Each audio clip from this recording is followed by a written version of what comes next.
Well, hello there folks, and welcome to session 61 of the Tides, not the Tides of that, we're going to start that again. Session 61 of The Forming. I am, of course, your DM of Doom, Son of Asgard, or World Tree Quests here on Twitch. And with me today we have got my lovely and amazing cast of great and amazing people. We have Just Harry. We have got Khadija Al Kubra. We've got Patron of Chaos, and we've got Ash Howard Music.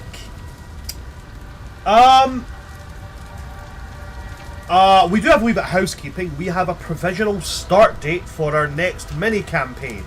Welcome to the Academy. We're looking to begin on the 19th of May. That would be a Sunday at 5 PM CST. That's 11 PM for all my folks on the I guess it would be the eastern side of the Atlantic. Yeah, on the east side of the Atlantic. All my UK folks, that'll be 11 PM for you guys. But 5 PM CST, 19th of May. Your invitation's in the post. That post will not be delivered by Owl, because that is the slowest bird in the animal kingdom. It'll be delivered in the normal way for a world that has magic, by a teleporting wizard with nothing better to do. Other than that, I have no housekeeping, so I'm going to pass over to my players. Guys, what happened last session?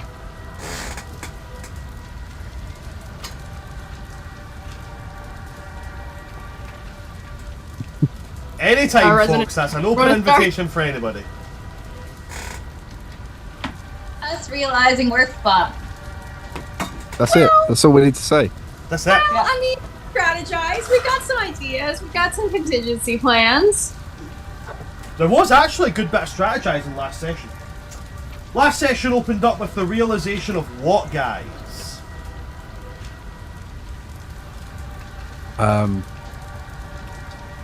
The cavalry. Go.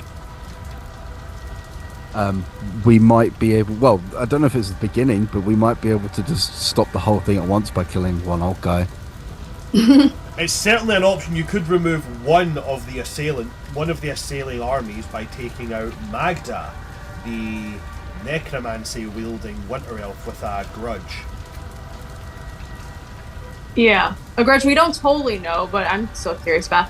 Also, Reverie called in the favor from her, from Asthma Daddy, who helped us out with like the fiery fuckers at least. That is very true. That is very true. Reverie had honestly the flirtiest conversation mid-siege. Sheila's flirting paid off. I was gonna say, listen, I took advice from Sheila. I used it in a courtier fashion. I got us a small legion of some kind of something. So.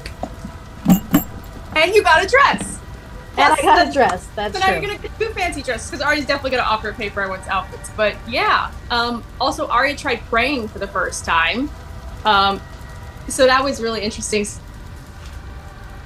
And also realized, after finally looking at her map again, after getting an updated one, I think we got like the updated map to compare to from Corland. Only now does she realize that the place she needed to get to and the heart of Autumn was literally just the center, and we were already there in Red Sun's Hollow. I was so upset. Yep. What else did we have for last session, guys?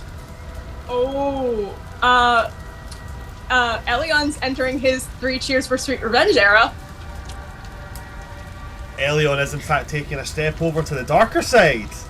I just went to Hot Topic once. Okay, it's not a big deal. More like the sad boy side. Oh my god, I picked up one Linkin Park album. God. Hey, this band sounds pretty good. What are they called? Oh, they're called My Chemical Romance. I wonder what this song is. Gino. Literally. Yeah, Elion faced some really quite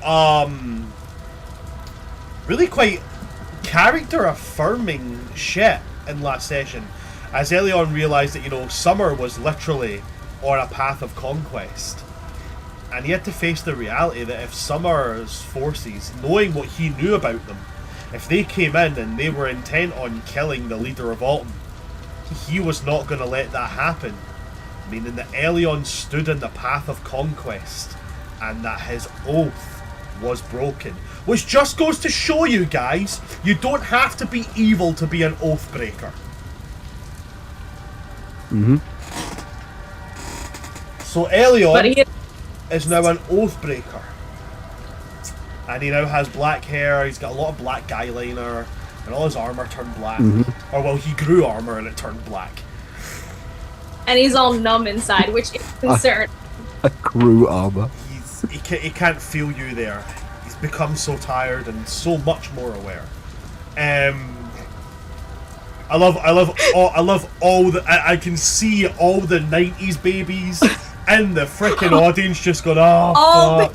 All the emo sack. I will say this, you did get me in feels a bit as Logon when he tried to have a one-on-one talk with Elyon and say you're a smarmy git, but you do you don't have to depend on others for power. You have your own power. You do matter. And then Ellion's just like 404 does not compute.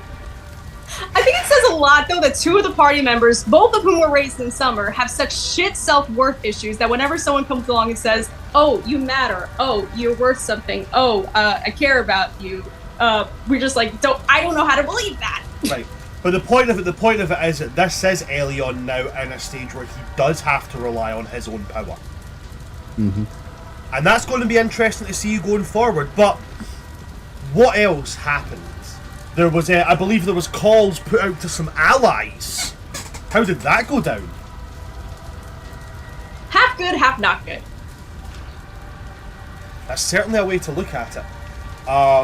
There was a call put out to a call was put out to Saren in winter. No answer was received. There was a call put out to the to the Summer Eladrin. It's very telling on what their descendants end up as. Put out to the Summer Eladrin but they confirmed that they were being held by the Suns first over in the Summer Lands. And a call was put out to the Spring Lands. A call was put out to Kernan to try and get the new King of Spring to send some forces. And Kernan said that the new kings made the point that if they deal with Autumn, the next place they'll go is Spring, and we can't risk leaving our borders undefended. And so Spring would not be coming to aid.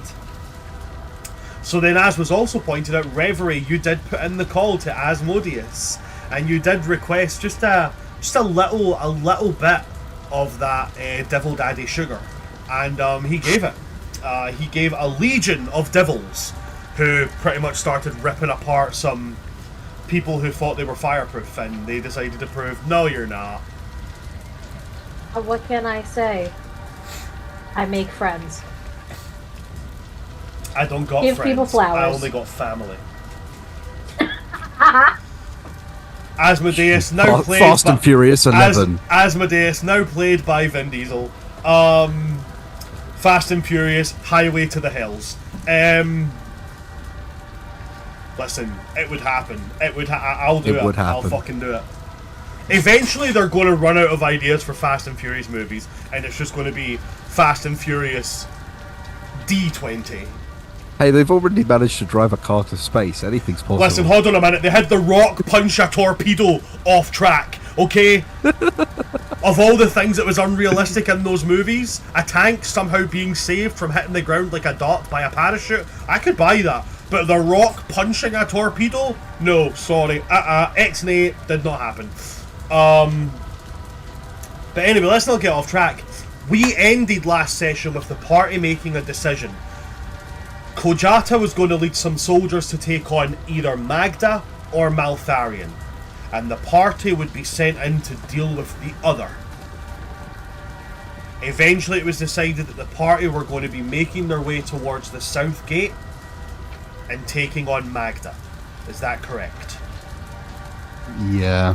And we ended last session with you guys pretty much doing the hero walk out the front door, eyes squinted, explosion behind you, but nobody turns around to look at it because cool guys don't look at explosions. With a violin cover of Angel, Small Earth, and Conan's playing in the.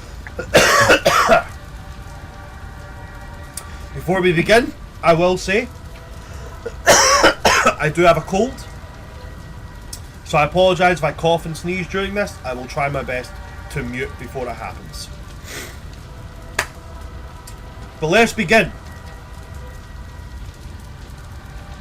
Is there anything you guys would like to do before leaving this war room? You're all full rested. You're all back up at full HP, full spell slots, all that jazz. Long rest in effect. Is there anything that you guys would like to do before leaving? Reverie. Well, Jada's here, right? Kojata's with you. She is literally pulling on armor right now. Just really quick. Don't want to interrupt you too much. Do you happen to have, diamonds in this building worth like 500 gold per se? She's going to look at you, smile, and let me make a quick roll. Actually, let me get my dice first, and then I'll make a quick roll. Every Monday I do this because I have my home game on a Sunday, so I put all my dice in my suitcase, and then I forget to get them. I have Ray's dead, so Oh, nice. if certain NPCs die, they will not be dead for long. Listen, he literally described ceilings of diamond. I'm pretty sure she's got enough to spare. I do have one idea for something, but I don't know what skill check it would require, so I'll ask him after. But yeah, I'm pretty sure she'll have diamonds to spare. It's They're not my literally. usual dice I'm rolling with today. It's my. Oh, it's all my undead dice. That's handy. Oh, ironic. Apropos. Apparently, they're on your guys' side today. On a 12, with that being above the midway mark, Kojata is going to smile at you, Reverie, and then she's going to go into the folds of her armor and she's going to pull out one diamond, and she's going to say, "Every one of our healers took 2, and I was able to sneak aside 2 as well, but I'll give you 1. Unfortunately, it's all I can spare."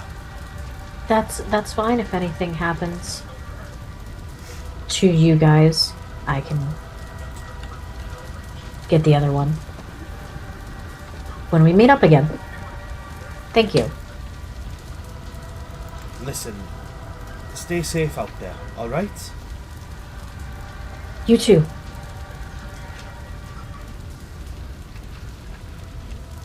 And then she's going to turn and make her way back to her group.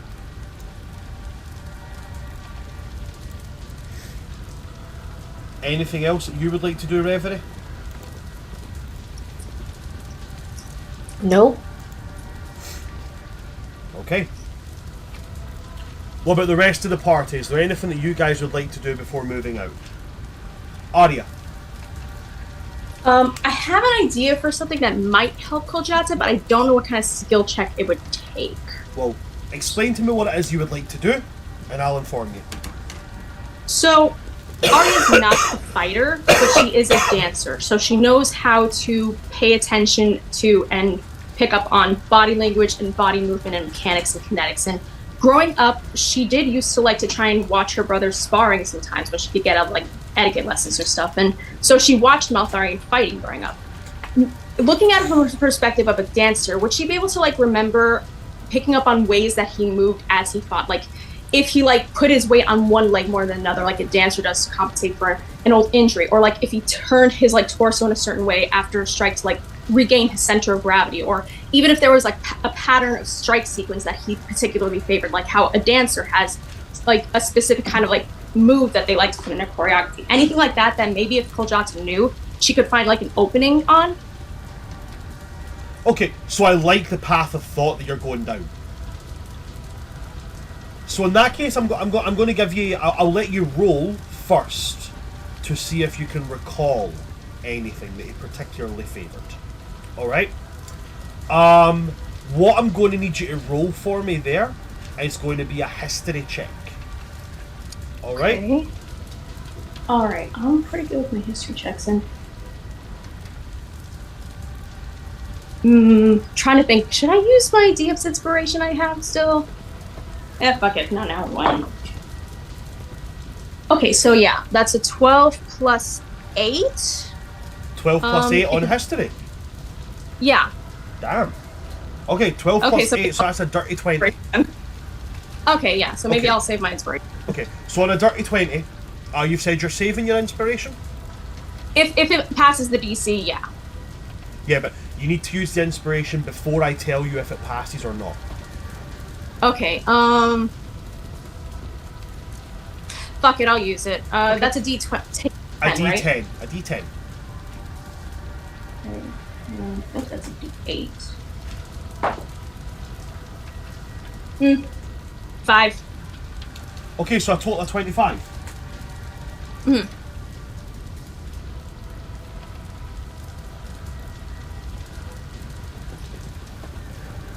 Okay, so on a 25, you can't really give her any advice on like a weak spot or what he favoured or didn't favour. The best advice you can give her is that Maltharion is an expert swordsman. Whether that's a short sword, whether that's a long sword, whether it's a scimitar, rapier, greatsword, whatever, he's an expert swordsman. The best advice you can give to Kujata is not to underestimate, not to think you've got a leg up, to always assume that somehow that blade he's got will get you. He was taught very similar to how you put it. He was taught like a dancer. If his right foot was weak, he learned how to compensate with his left. If his right hand couldn't handle the swing, he learned how to have his left hand carry it. If there was anything wrong with his body in the middle of a fight, you'd never be able to tell it. It's all down to, in fact, his lack of visible weakness is in fact the best advice you can give Kujata. That being, always expect him to have something. Alright, so I'll go up to Kojata, attack on the very large bicep, and no lead in, just tell her that, and maybe advise like, so maybe think of it almost like a dance partner. You kind of swing with their movements usually when you're paired with someone like that. You almost get into their flow. Maybe if you get into his flow, you can find an opening that way. Could that maybe work? Kujata's going to put her hand on your shoulder and give it like a reassuring squeeze and be like, listen, at this point anything's helpful. God, I can help. For the record, by the way, I wasn't trying to be a self-sacrificing hero when I offered myself as a bit distraction. I just figured since I'm easily the most expendable one here, even if he had killed me in the process, it wouldn't be a loss, and you'd still get the advantage of a sneak attack. You've just done it there again. You're not expendable. Nobody is. No life here is expendable. But isn't it like dragon chess? Sometimes you have to sacrifice the weaker pawn so a stronger piece can get into a better position? Dragon chess is played with little bits and pieces on a board. Are you a little piece? If I prod you and she's going to prod you in the chest, do you feel that? Ow, yes. So then you're not made of wood then, are you? If No. I throw you in that if I pick you up and throw you in that fire, are you going to lie there and go pop and crack as you burn, or are you going to scream? Scream. So for you're the not a second time dragon today. chess piece then, are you? Philosophers like to compare life and things to things that have no emotion or logic because it removes the mortality from them. It's in situations like this you need to rely on that mortality because it's going to keep you alive. I guess it's easier to be more concerned about keeping others alive than myself. You're not expendable.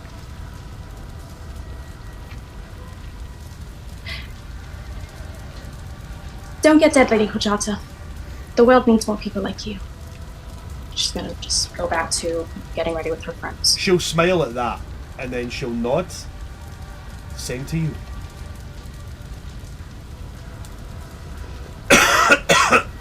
hope I live long enough to feel like I can believe that someday. Elion, anything for you at all? I am good. Sheila? Ready to rock and roll. Nothing? Okay. Then at that point, the doors into the mountain are drawn open by the guards using their mold earth cantrip. They pull the door apart, and you guys can see what lies ahead of you. Russet Falls is bathed in orange light. Unfortunately, it's not from a beautiful sunset. Flames coming from the east, coming from the eastern wall, throwing over these harsh, burning colours and casting the entirety of Russet Falls into this burnt orange and crimson red light. While the walls and the gates have held up, there is still damage that's been done.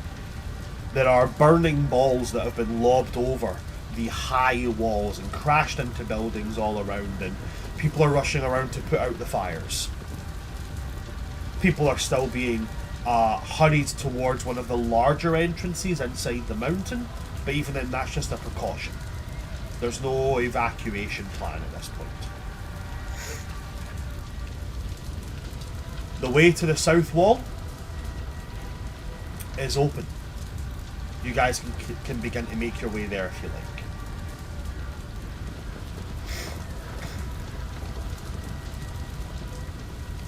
Okay. So you guys begin to make your way towards the south wall. Who am I going to pick on first? Reverie. We'll go with the two autumn folk first. Reverie, could you please roll for me a d20? Surely. 2. A 2? A 2. A 2. On a 2, as you guys make your way through Russet Falls, heading south, following the roads as best as you can among the debris and the people asking for aid, you begin to hear telltale sounds. Metal clanging on wood and metal. As you begin to hear the sounds up ahead of combat.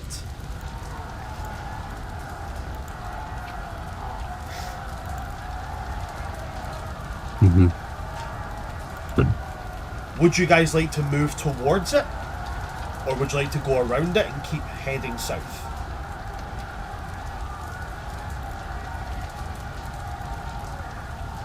Does this sound like anyone's in distress, or is it just a clash? It just sounds like a clash.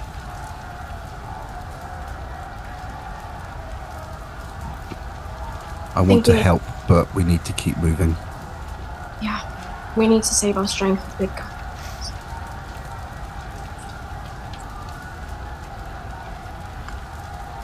We'll help more if we get to Magda first. Moving around them and heading to the gates. Okay. Mm-hmm. You move away, eventually getting away from that combat, and you continue your journey towards the gates.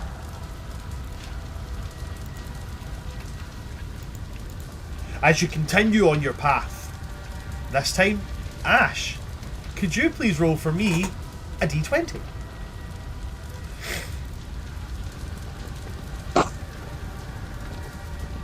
Nine? A 9. Ooh. On a 9, you come by the marketplace here. The stalls here are all, but destroyed. And obviously, desperate moments, people have grabbed what food was available from the stalls and any weapons and armour that were left behind by the smiths and such. They've also been hastily plucked apart. But there's a pen here, a stall here, that has had seemingly no assistance, as you can hear the sound of animals There is parts of the stalls around here that are on fire. And some of the animals are trapped by it. Fine, you won't save humans. What about the horse? Listen, animals are a different category, okay, dude? So you guys can hear the sound of animals nearby.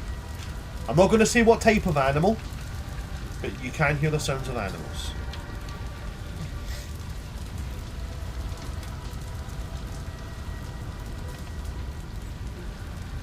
I mean, respectfully, if we're not going to stop the human, like, we... I don't suppose, Sheila, you've got mage hand on, like, the hand spectral thing so you can unlatch the door from here so we can get moving too? I don't, unfortunately. So you can't see it from here. You would have to go towards it and get a better look. Oh, never mind. Picture like a stall outside of like a sculpted barn, and the barn-esque building is caught on flame, and the sound is coming from inside it. I love this. Not one moment of hesitation about leaving behind soldiers. Suddenly it's animals and everybody's like, I'm so torn! Let's go! Like, for sure they're gonna burn! These 30 men and women with families, they could die, but the horse? They have How weapons dare you. and armor and a fighting chance. It's a horse! Okay? If they don't live, they're built of weaker stuff than Autumn is. Okay?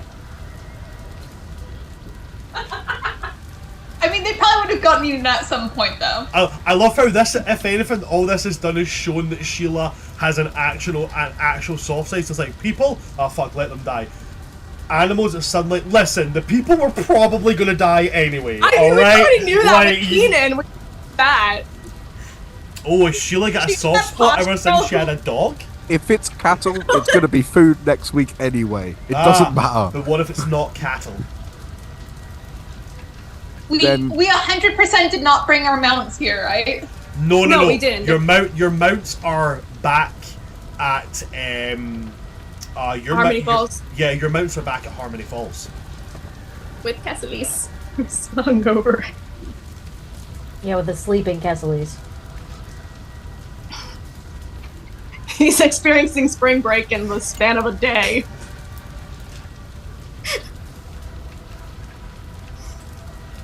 Seriously, why are we considering this? Let's just go.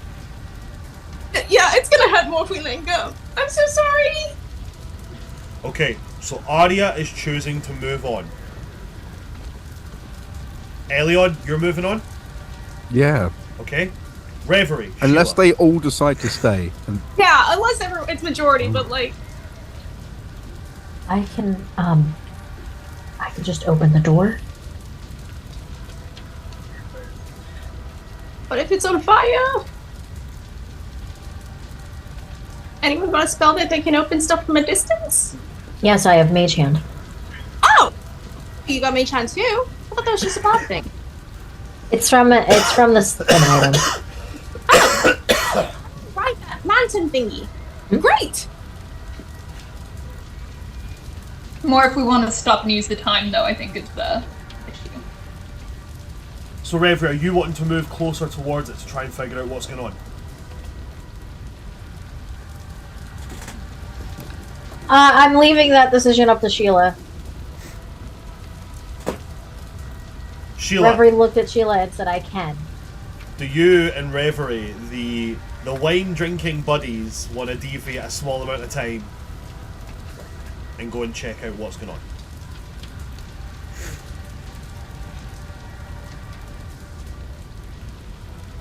For 5 seconds it's gonna take me. You guys can go ahead. Like, I can always polymorph and just fly up to you guys, like, if needed. if you two stay, we stay. That's how it works. You just need to figure it out in the next 7.5 seconds. Yeah. Okay, Sheila, let's go. Okay, so Sheila and Reverie, you guys are moving. You've chosen to move towards it.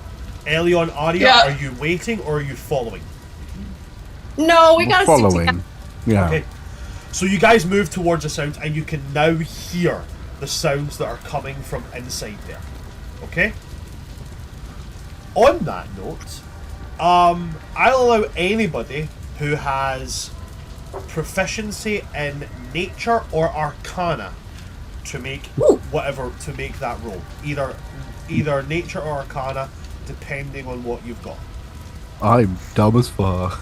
I've got decent nature, but my arcana's much better. But do you have proficiency in arcana? Yeah, it's like the full circle thingy, right? Okay, cool. With like filled in plus the round thing. Yep, so that counts. All right. So that, 23 for me on Arcana. 23. that's a 12 plus 8. So dirty 20.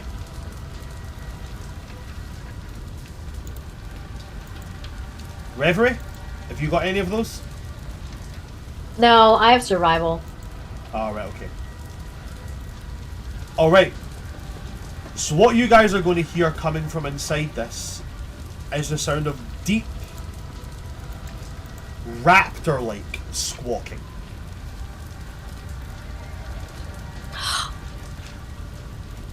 I think I know what that is.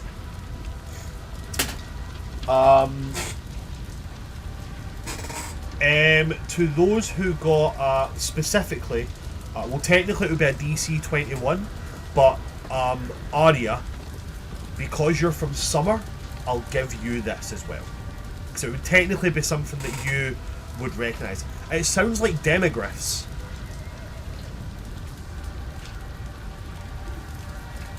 Sheila as well, you'd be able to recognise it. Sounds like those kind of steeds that are favoured by Summer Eladrin demigryphs. Elion, did you get 21 at all? I'm not proficient in either because I'm No? dumb. Okay, no worries. The demogryphs. So, how are you? So, as you see it as well, the door is burning. It is on fire. And you can see that what has happened is it has a sort of winch and pulley release. Obviously, because demigryphs can be quite dangerous creatures. Instead of going up and opening the bar to pull open the door yourself, it's on like a winch and pulley. You pull that and the door opens. So what would you guys like to do here? If you've got Mage Hand, plus these are probably the mounts of the Sun's First. If they're gone, then they'll be stranded here. I mean, who's to say they won't just fly back to their masters, though? Because their masters are mean? I don't know, just... You said you had the Mage Hand thing, right, Reverie? Mm-hmm. We could winch it open, let them go out, because if they're it's the beasts, they're going to know to run from the thing that's hurting them. Who's going to do it? Who's mage-handed? Me. Okay. Reverie, you summon your mage hand, and what is it your mage hand is going to do? Pull the Okay. rope winch So to you open the send door. over your mage hand, it grips onto it, and it starts to pull. Now, as it starts to pull down, Reverie, a mage hand can only move, 5 pounds of weight? Yes. Okay. You see the winch start to pull, but these doors are heavy. 10 pounds. 10 pounds already killed, and that's fine. They pull, the winch comes down, and the doors fly open. Nothing moves. As inside, the squawking sounds more, not panicked, but more, it starts to squawk louder and faster, as if like, oh, doors have opened, there's people there. As there seems to be something else blocking the way. Can we see what it is? You could certainly move closer and look if you like. Maybe just a little bit. Okay. You inch closer a little bit, Arya. Can you roll me an investigation check? Yes. Oh, I don't like how good these rolls are so far. 19 plus 2. I don't like these rolls are so good so early. 19 plus 2, so that's a 21 in total? Yeah. Okay, 21 in total. You can see it. You can see the back portion of a demigryph pulling and struggling as if it's trying to get to something. You can't see the front portion. You can just see the back portion of quite a large demigryph. The feline back legs, obviously trying, like, it's pulling at its tether. Obviously trying to get towards something. You can see that there's another paddock, which has had, the latch is still pulled over on it. Does it look like it's tangled in anything? I would probably recognize that from Serenity. No, it's tethered. Oh. But it's just a normal leather tether. If this creature... Demigryphs are incredibly, incredibly loyal. If it wanted out, it would just claw its way out. It's obviously trying to get to something. Can I, is there, if I approach as well, is there like a sight line through to it? Like, can I, yeah. Elion, make me an investigation check. Can I offer the help action since I'm there too? You can offer the help action, yes. Of course, you can kind of point out and go, it's trying to get towards something, but I don't know what it is. So Elion, roll that with advantage. 5. 5 in total with advantage. I rolled a 5 and a 1. Okay. Love that. On a 5, you can see exactly what Aria's pointed out. That's can I Misty Step to it? hell yes. So you Misty Step, bypassing the flames that are still up in front of these burning doors, and you're inside it. Elion, as you get the 30 feet in, you can see what this demigryph is trying to get to. There's a nest with 2 eggs. But it's also not a demigryph. As you find yourself face to face with a full-grown male griffin. Can I roll for fear? I was about to say, Elion, I'm going to need you to roll. It's going to be a... I think I was about to say, as an Oathbreaker, have you not got something about being frightened? Well, I'm level 10 paladin, so I'm immune to fear. Yeah. So the thing that gives it away is not the size. It's the way its head snaps towards you. Demigryphs, when they look, they instinctively, their head goes down. They are bred to be mounts, steeds, despite being difficult to tame. They're bred to be submissive creatures. This thing, it cocks its head sideways when it eyeballs you. And it's easily like a size and a half bigger than a demigryph as it locks onto you. You need to understand I'm here to help you. Make me an animal handling check. And I'm gonna roll here. Can I use my inspiration? You can use your can use your DM's inspiration for it. Go ahead. 19 total. 19 total. It doesn't move. Just looks at you, then blinks its eye towards the nest. I pull the scimitar and cut the strap.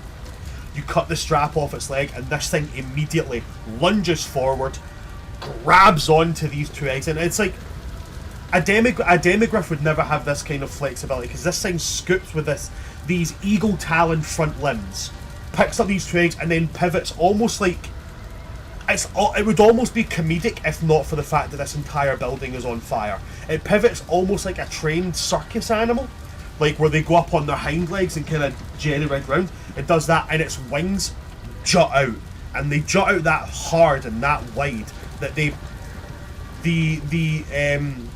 sides of the paddock it was held in are literally pushed out of the moorings in the ground. And then what the rest of you 3 see is just hurtling through here a full-grown male griffin taking off and flying off, carrying 2 eggs. But yeah, Elion, that's it. The building is burning around you. I'll Misty Step back out. Misty steps back out. You guys see Elion materialise back where he just was a moment ago after having saved this griffin and the eggs. Glad you did that. I just want you guys to move further, please. Yeah, let's get going. Griffin! I've never seen one that close before! Woo! We got Beggar Street coming in with 8 folks. Hi, Beggar Street. Welcome in. You just missed one of the party. saving a griffin and 2 eggs from a burning building. It was a really emotional moment. It's gonna be great. Okay, so you guys have now you've ignored the small skirmish going on there. You've stopped to rescue what turned out to be a griffin and 2 eggs, and now are you moving on towards the south gate again? Yeah. Okay. We saved you. You guys move towards the south gate. At this point, you can hear, very faintly, the sound of a battering ram ramming into the gates. You can hear it being hefted, and you can hear the slam.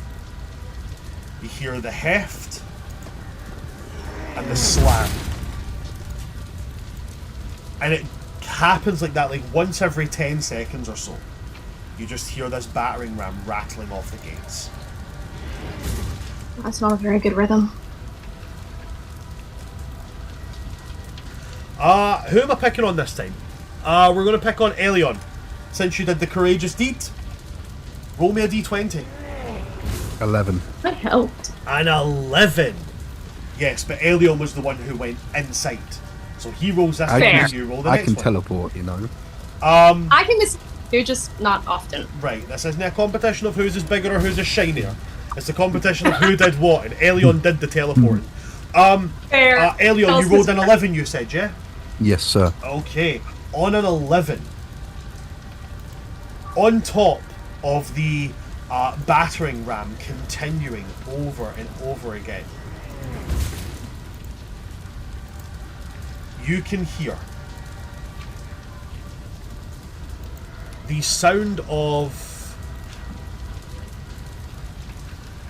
whistling in the air. I need everybody to roll for me a dexterity saving.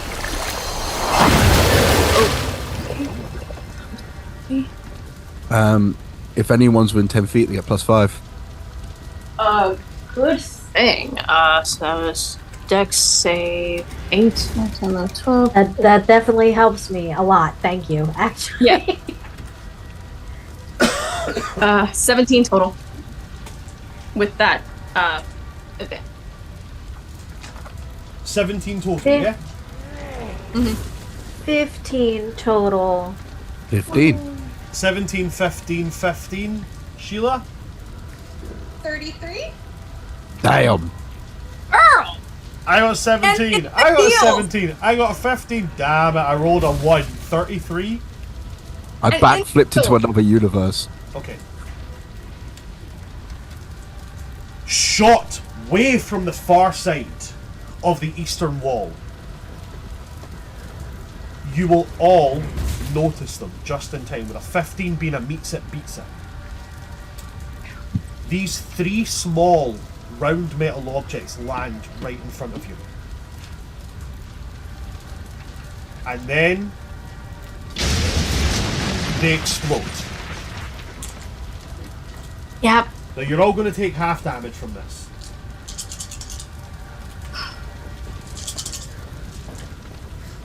Sheila rolled so well, she's actually gaining health.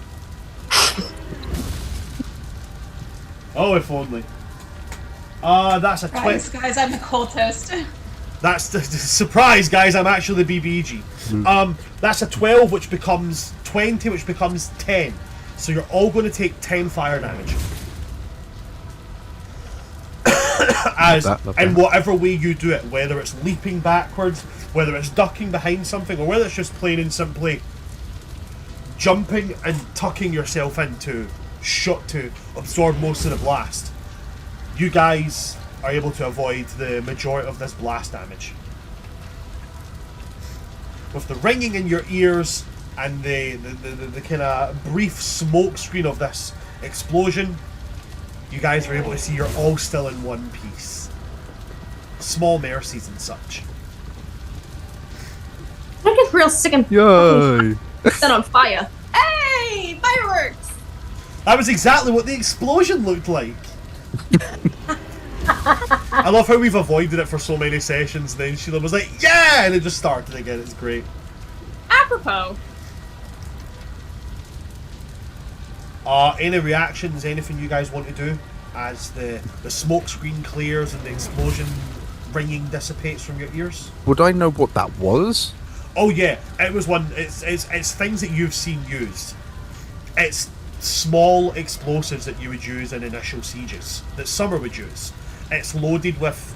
It's fairly small scale explosives. It's just probably some were probably just they were spare and they're running out of stuff to lob into the city, so they're just throwing like handheld grenades and stuff in and lobbing them over as well. Because they're smaller, they've flown a lot further. Does it sound like, because I know the wall is like they're being battered against, does it sound like there's like starting to kind of burst through, like if I hear like any particular kind of crack of like coming in closer? So this is a difficult thing with that question, Arya. Well, it's a good question to ask. If you've got a pair of big heavy wooden doors, every single hit of a battering ram is going to sound like wood is cracking and splintering. Every single time it hits, you can hear wood splintering, you can hear stone cracking, every hit. So it's a great question to ask, but there's not enough detail that I could give you in the answer that would give you any more information than what you can hear right now. Fair. Okay?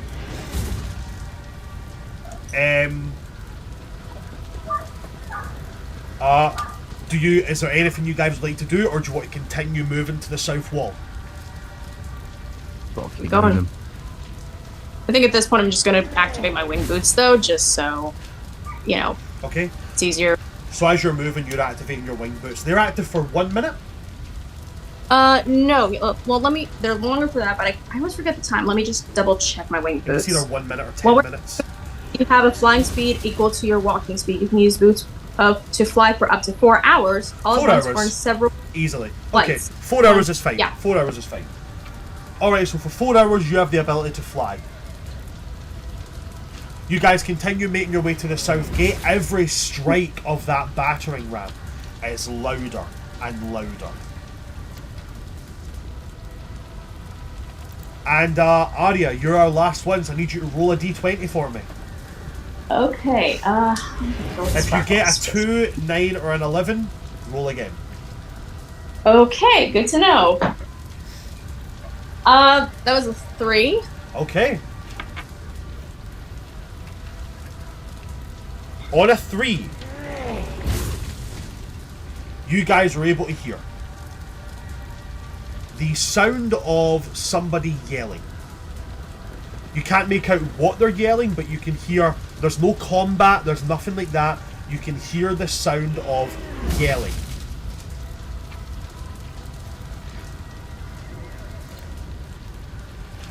Is there more than one voice yelling, or is it like a bunch? Just the one person yelling. Does it sound like terror or pain? It sounds more like urgency. Is there like any kind of like specific accent that like would be specific to a certain Oh, season? they're definitely autumnal. They're definitely autumnal. Okay.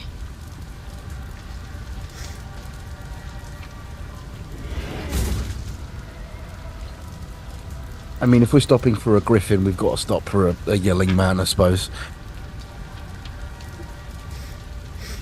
If you guys get one stop, we get one stop. We could just see if he's like, Yeah. "Oh, my chickens, we're leaving." My Well, cabbages! We'll gauge it first, and if we can, you know, Autumn needs all its men. If we can help, like, we'll check it out first. It's a fight, we leave. We don't have the strength to spare. Unfortunately, but we can at least check. Sure. What do you guys think? Sheila, Rev? Alright, I'm gonna carefully move forward, and, you know, just in case, well, that's an action. Well, it's action, I don't know. Yeah, I'm gonna use my ring of invisibility too, just in case. So I'm, like, not invisible. Okay. So you're putting on the ring of invisibility. Yeah, can't hurt. Well, I'm with my winged boots right now in the air. Okay. So you stick on your ring of invisibility, with your winged boots, you're in the air, and you're making your way towards this. Yeah. Okay. As you approach, you're able to, when you move towards the screaming, you see a young man, a young autumn eladrin, and he is standing at a burning house. And as you guys approach, he's like, "Thank God! Thank the gods! I didn't know what else to do. My little brother and sister are in there." I immediately rush forward. Yeah, now we're going in. Yeah. Yeah. No, not an ounce of hesitation. Nope. She does like, I'll wait out here. Yeah, I don't need to be invisible. Oh, I go on. children, but they're always so sticky. I'm gonna come back with glitter on me. Ellen's gonna come you out don't there know with where like the pants makeup have and been. eyeshadow and stuff. Like, alrighty. Yeah. So then, what I need from those who are moving towards the building, your choice: perception, athletics, or acrobatics.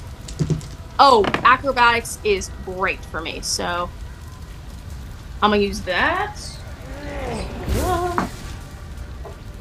Oh, okay. So that is okay. That's I rolled an 18 and I've got a +7. 18 and a +7. Okay, so that's a total of 25 for yourself on acrobatics. Yeah. Yeah, she's a dancy gal. Reverie. 23. 23 Natural 20. on Perception. Natural Perception.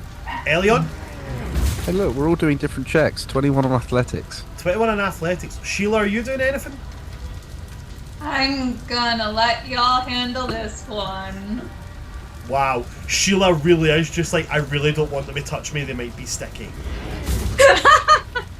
And yeah, you could say the same about Karen. Sheila said, "Do you look at my battle outfit? Do you think this is getting singed?"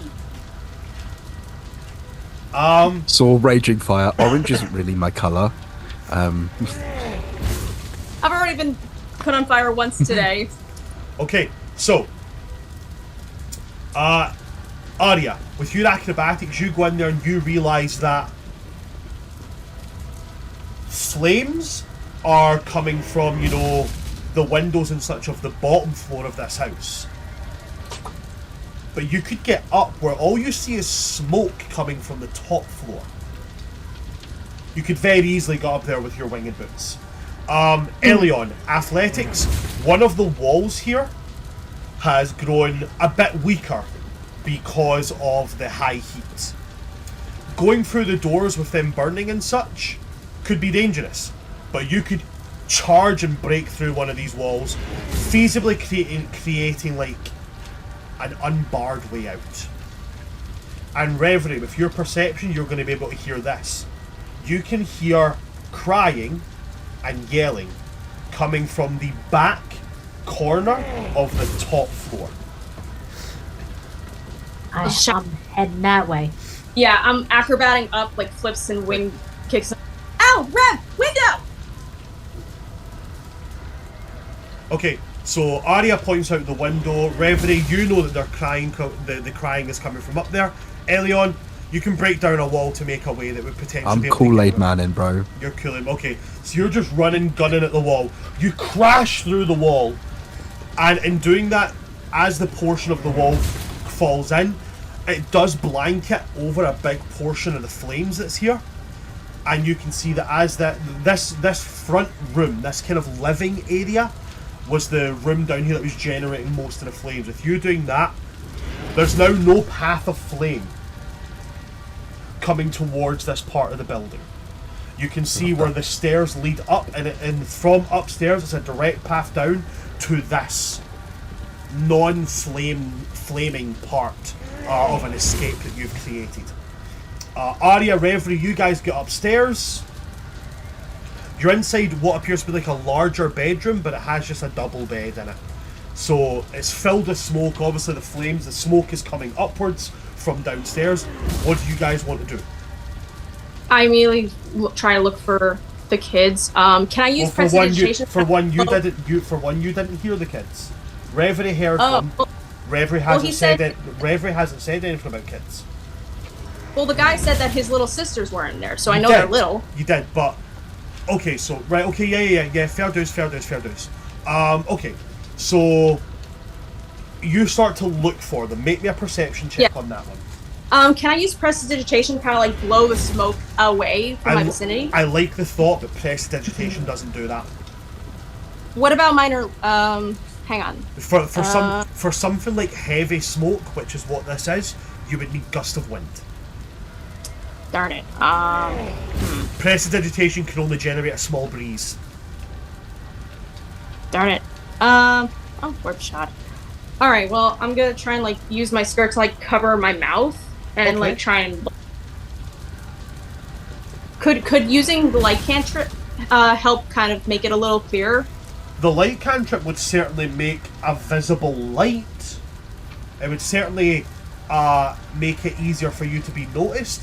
But within this kind of fog, seeing where you're within this smoke screen, seeing where you're going is going to be difficult, no matter what you do. All right.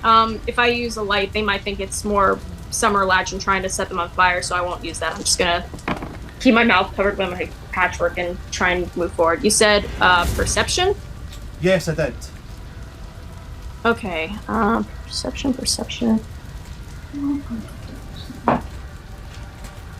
It's 10 plus 5. So that's going to be 15 in total. Okay. Lots of noise up here. Lots and lots of sounds like fire crackling. The smoke makes it really difficult to see. You can't really see or hear much of where they're coming from. Okay? You can hear crying, but it's a bit difficult to get your bearings on where you are right now. Reverie, as you come in behind Arya, you already heard the crying coming from up here, so you can make the perception check, but with advantage on this one, okay?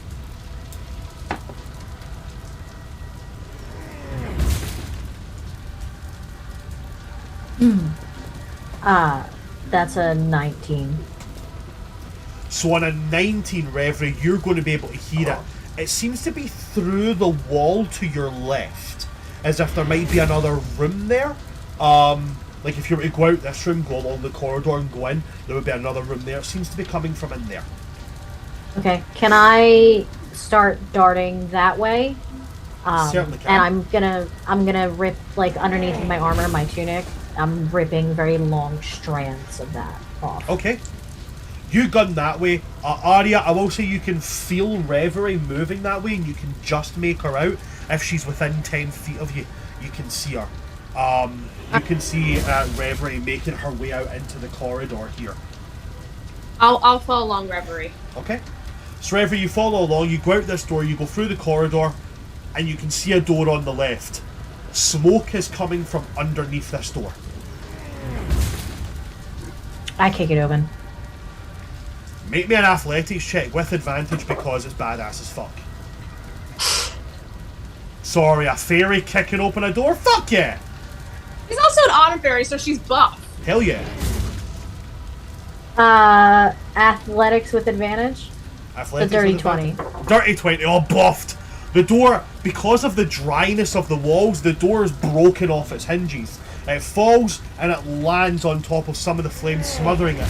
And inside what you see is maybe like a 12-year-old Autumn Eladrin male and maybe like a 6 or 7-year-old Eladrin female.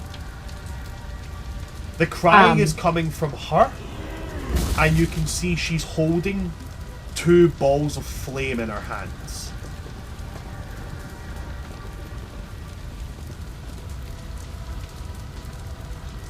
Okay. I'm gonna take my water skin, I'm gonna wet those cloths, and I'm immediately moving and tying those cloths around the kids' faces. Okay. Before I'm gonna grab the girl. Okay. So you wrap around. So the 12-year-old, he kind of understands what you're doing. Like, you know, you get it wrapped around his mouth, and he tries to speak, but it comes through muffled at first, because obviously you wrap it around. And then you wrap it around the little girl. It muffles the crying, but she's in that very kind of like panic attack mode of like, don't know if you guys have been around toddlers when they cry and they just kind of. It sounds like that. When I see her panicking, because I know how that feels, Arya's gonna start playing like what would sound like a lullaby, maybe one that she heard from like some autumn folk that she traveled with. Make me a performance check, and there's a possibility it can work here. Make me a performance check, however, because of all the other noise around, and because of the state of panic, I am going to make her make a saving throw for it. Okay. All right. Inspiration. Spell. I Okay, suppose so that's a saving throw is the wrong word. It's more like a perception check to see if she can hear it. That's a 16 plus 12. Oh yeah, that's gonna do it. A 28 in total. Well done. I was really worried there because she rolled a 19. But she's just a commoner, so it's 19 plus 0. Yeah, you start to play this music and it's something they recognise. It doesn't completely calm her down, but it does go down to more like a case of like a... And Reverie, you pick her up and you're able to get out of the room. The 12-year-old follows. You guys can see Elion down the stairs as you move down the corridor. He's broke down this wall and he's like waving like you know, down this way, down this way. There's no flames blocking the way down here. I've got the little girl in one arm, and I've got like my hand on the 12-year-old's wrist. Yeah, I'm keeping up the music so to help keep the 6-year-old calm. Okay. Lead them out.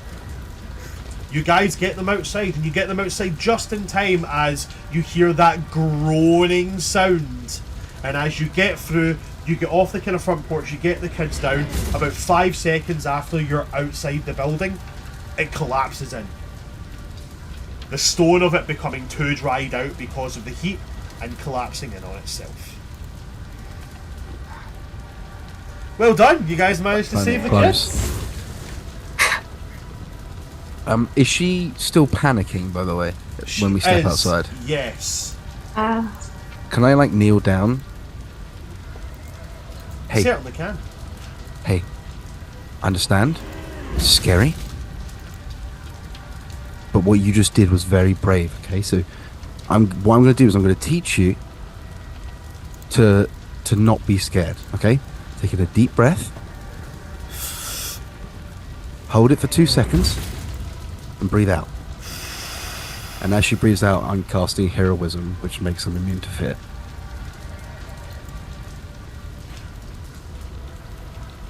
Okay. You cast heroism, she becomes immune to the fear effect, and they're now like little embers in her hands, they die away. See?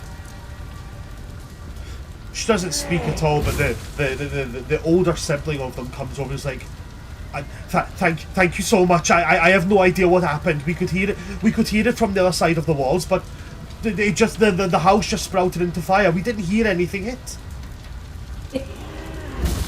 You're all safe, and you're all together. That's all that matters. You can always rebuild your home. And you can do it together. But now you need to get someplace safe. Okie dokie. He nods and he's like, thank you very much, and he goes to he picks up his little sister and he puts his hand on his little brother's back as if to start moving away. Reverie, did you want to say something? Yeah, I'm gonna look at him and go, be careful of the way they breathe. They've inhaled a lot of smoke, and I'm gonna reach behind my back, and I'm gonna pull out one of my many arsenal weapons. I'm gonna give him my quarterstaff. Okay. He takes the Because quarterstaff. he's got nothing. And he's like, thank you very much. We're gonna make our way to the palace. Also, Yeah. you might need, and I'll just drop 100 gold in his hand. Okay. You hand him 100 gold. Before they go, I'm gonna reach into one of my pouches and pull out, because again, Arya does smuggle snacks, something sweet that she had from a couple of days ago, and pass it to the little girl. Sweets always cheer me up after a panic attack. She takes You it. She's still very non-verbal on this, but she does take it. And the older brother kind of like nods, smiles at you, really, really. What's the word I'm looking for? Really gratefully. She's gonna be quiet for a while. Just be patient with her. Trust me. He's going to heft up the quarterstaff, making sure he's got a bit more of make sure there's a bit more of the length in front of him, so almost if he can sweep with it one-handed. And he's going to start making his way towards the palace. You did a good thing. And we're on a time crunch. Yeah. Let's go. And I'm shooting Eliana a smile. It's like, I don't care about the spooky vibes. Still the same. And we'll get going. Okay. And with that, finally you guys are going to come to the foot of the gates of the southern wall.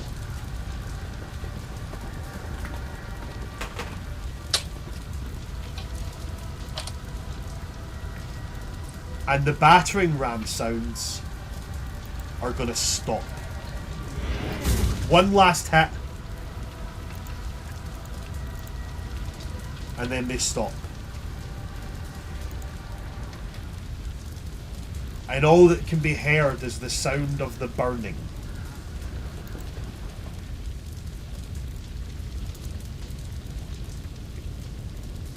And then a hollow voice is going to come from behind the walls.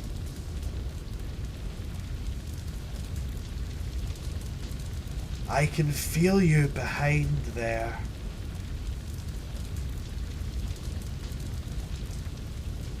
Your gates aren't looking too well. We'll be through them soon. You guys recognize the voice of Magda, or at least Reverie, Arya, and Sheila. You guys do. Oh wait, hold on. No, Reverie, you don't. Arya and Sheila do. No, I met Magda. Yeah, back in the fall. Yeah. Oh shit! Yeah, you did. Sorry. Just a silly, goofy snake god thing. Just a silly goose. Yeah, Reverie, Arya, Sheila, you guys will recognize the voice of Magda. Elion, you've definitely never heard his voice, so. He's just a dude.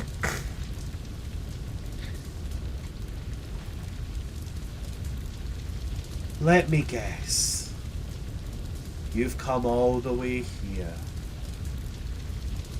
because getting rid of me puts down the army.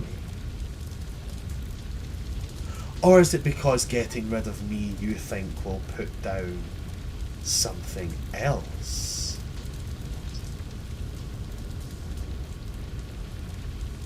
Kind of just wanted an autograph, to be honest. Oh, I'd be happy to give you one. Just open the gate. Professor Magda. You Professor? It's a long time since I've heard that title. You come from Winter, which means you value knowledge and understanding, asking questions to understand things. If any of that holds true to you, may I ask just one question honestly answered? Well, I was always a stalwart professor and I always helped my students as I should, so I'll join the game of play pretend of the past. Yes, good student, ask your question. Why do you seem so afraid of life? You'd rather twist it and poison it rather than live your own to the fullest. Oh gods, I bet you're from Summer. I cast Gift of Gab. You're casting Gift of the Gab. Yeah, because with that intro, can you see him? Gift of Gab. Reaction when you speak to another creature. It doesn't say seeing. Another creature. What's the range on that spell? One reaction when you take range self. Range self. Okay, so you're casting it on yourself to change what you said. Yeah, it's like a copy cut paste. All it costs is like a certain amount of gold, and he forgets that and remembers what I say afterwards instead. Because that lead in, I'm not going to get a real answer from him. And I have something else I want. So you speak and you ask this question. Okay? Mm-hmm. And then you change your mind to say you decide you want to say something different. Mm-hmm. So you cast this spell. Okay.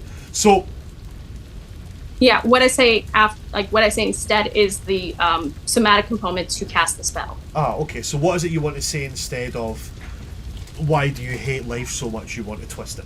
What do you say instead? Because I'm not going to get a real answer from him after that comment. What the fuck did Galeron do to hurt your heart so bad that you turned into this? Gods, I bet you're from Summer. I don't really associate with any one season. Ah. Then you're... Oh, now that is interesting. I'll answer your question. But not like this. Come and fight me. Come and meet me face to face. Sorry, I just realised I said come and fight me.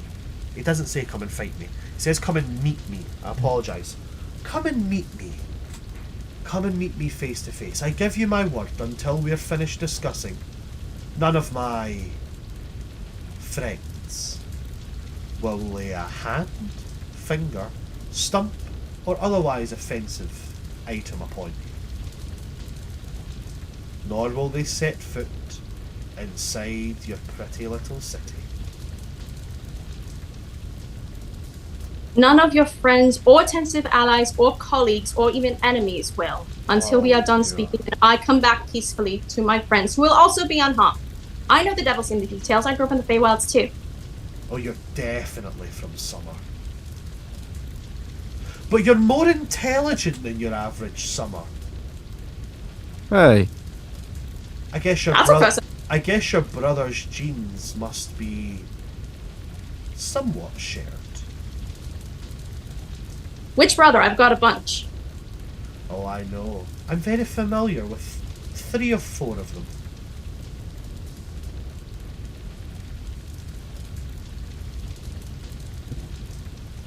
can we like skip the flirting and get to the killing, please? Ew. All 4 of you are invited to our little parley. Magda has given you the invitation. You can exit through the gates and speak to him. He's given his word. Until you're finished your parley, no one will enter the city. No one will hurt any of you. I'll turn to Sheila. Sheila, sound like I got all the details right? You're a lot smarter than I am. I mean, it's not a matter of details, just a matter if we trust him, but I think it's worth a shot. Do we trust him? Hell no, but... No. Okay. I'm checking. But we know to be prepared at least. Right, let's let Sheila say what they were trying to say there. Things are best shot. Reverie? I mean, he's going to die either way, eventually, right? So. I guess we're going forward. Okay. Yes, sir. You guys move forward, and as you're moving towards the gates, the gate guards that are there that have got braces up against the gates, these very, very large gates have smaller gates built into them that can be opened up and allow 2 or 3 people to pass through at a time. Usually used for, like, wall patrolling units. After hours when the main gates are closed down, these smaller ones can be opened for a patrol unit to get out. And they'll look at you as you approach and be like, you're actually going to go out there. Would you rather us wait and let them come in here? This way it buys you all some time. Do you know what? Above my pay grade. Go ahead. And they unlatch these smaller doors and open them. And you guys are able to step through if you like. Mm-hmm. I asked the question, I'll go through first. Arya goes through. Elion, you going through? What's that? Reverie? I will go through, but after Sheila does. Sheila, you going through? Okay. You all step out, and as the door closes behind you, A new there's one a small opens. child. Yes! coming up to say hello? Come on up and say hello. She's coming Goblin back. invasion. Astrid is the BBG. Right, say hello. The cutest together. Say hiya. Oh. Oh. You said hiya? Let me clean that snotty beak of yours. Come here. Astrid has a cold too. Oh, there we go, baby. Pobrecita. Are you going to bed? Are you? No? No, you're not going to bed? Okay, well Daddy still has to work, okay? So, I want you to say bye-bye to everybody. Bye. Blow kisses. Bye, Astrid. Astrid. Astrid, blow kisses. Mwah. Okay, Daddy kiss. Mwah. Okay, go to bed. Right, say night-night. Okay, bye-bye.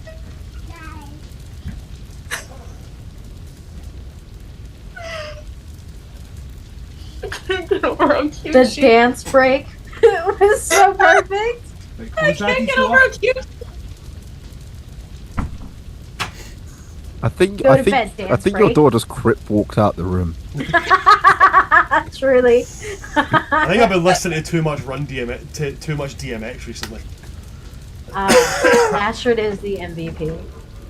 She does that as Yeah. well. Like you put on any song and that's her dance move. She just kind of bucks her knees a little bit and then just starts hopping. I was listening to X Gon I Give It love To it. You. I was listening to X Gon Give It To You like 2 days ago, and I walked into the hallway and she's just there like Adorable. Hey, don't diss. That's me now. It's because we're pale as fuck, man. That's the only dance move we got. Yeah. Right? That or this. Nah, I hit a mean sprinkler, bro. Oh god. I can do it. I can do a good can opener. Oh God, no! I'd fall on my face. Right, anyway, so as you guys step out of these doors, and as they're closed and latched behind you, ahead of you you can just see thousands of empty blank faces. Varying states of decomposition. Varying states of full-bodiedness. Some of them missing parts of their hands, some of them missing entire portions of the face, as there's a sprawling army of the undead ahead of you. Do they all seem like Eladrin and Fae, or are there other races Oh, mixed there's in there? all kinds of races. Reverie, did you ask something? You were muted there. No? They seem to have parted, and this large ram that they have obviously constructed here has been it has been held in position so as not to swing and just take you guys the fuck out, making it safe for you to walk under it. As you can see, about 100 feet from you, as the path has been cleared, it opens into a large circle. And standing there, arms behind his back, looking actually in surprisingly good condition, is Magda.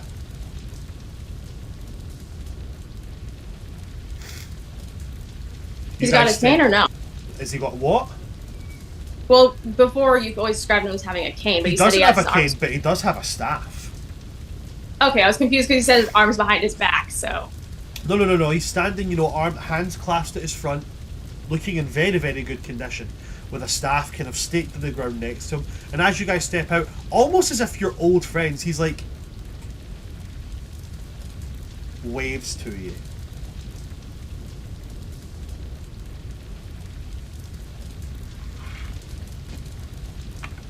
Like the company you keep. He's a good wee bit away. He's about 120 feet away from you. You would have to walk along the path of the dead to get to him. Where we're going, right? Okay. You guys begin the walk. And you can see where there have been people, soldiers of the undead forces who have been obviously killed, but they've just been reanimated back up. You can see autumn Eladrin arrows and thrown weapons stuck in several of these undead creatures. As if that as they drop, they just come back up. And eventually This is kind of a macabre question. Sorry, this is kind of a macabre question, but out of curiosity, any women or children among the ranks, or does it look just like soldiers? mostly looks like adults. If there are any children here, you don't see them. Okay. But mostly, you know, of all genders are represented here in this army. Necromancers aren't really too picky about what zombies they're bringing back. They don't really see them as people. They see them Like- as like- a corpse to walk. Diversity. Necromancers. Been practicing equality since we began. We're all equal in the grave. Listen, necromancers don't care about gender or sexuality or whatever. They're just out here trying to raise a family.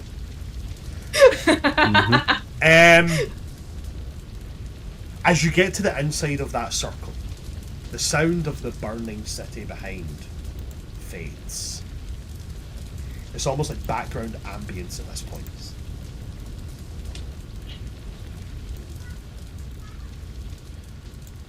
And Magda looks over you all as you approach and says, "You've all grown so much.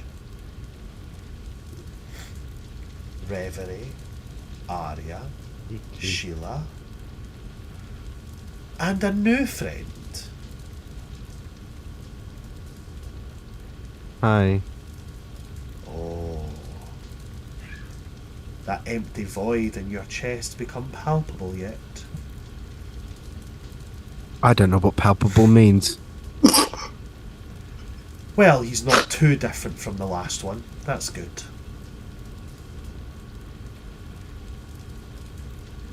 So, is this what it comes down to?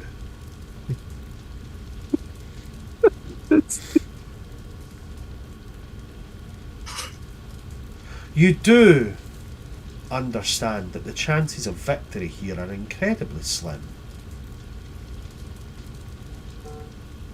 The time you'll spend fighting me, my allies on your eastern wall, will break through. Your allies that are being killed by my allies? The little trick with the devils, that was impressive. But you understand that the Sun's First are made up of mostly religious zealots, right? Last time I checked, devils don't do too well with holy water and radiant light. Last I checked, neither do undead. That's very true. Very true. But I've got a lot more than you do. But we're not here to talk about violence and who can harm who the most. I'm here to hear your terms of surrender. You still never answered my question, Professor. What question was that?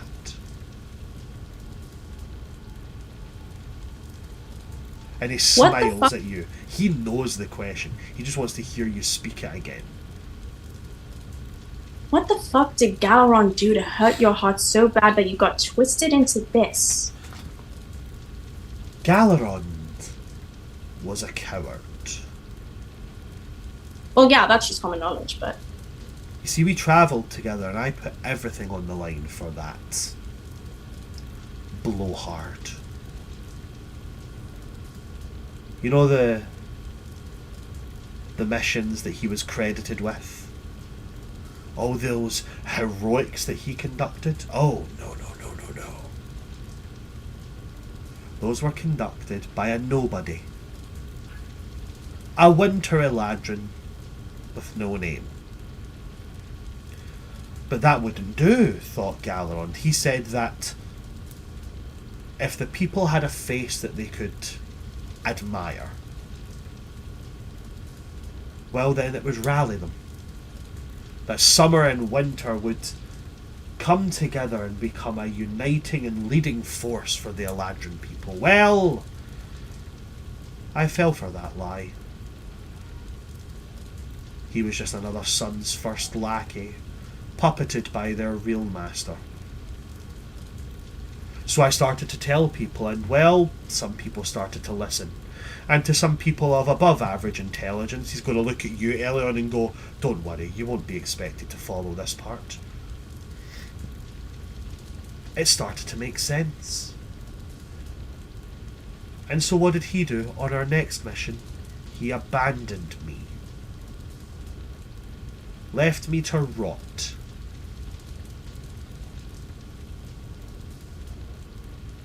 And that's when I heard the voice of a new friend I could lean on. You see, our world is new, but over the course of its very, very short life, beings from across the stars, they started to listen in, and they started to wheedle their way in.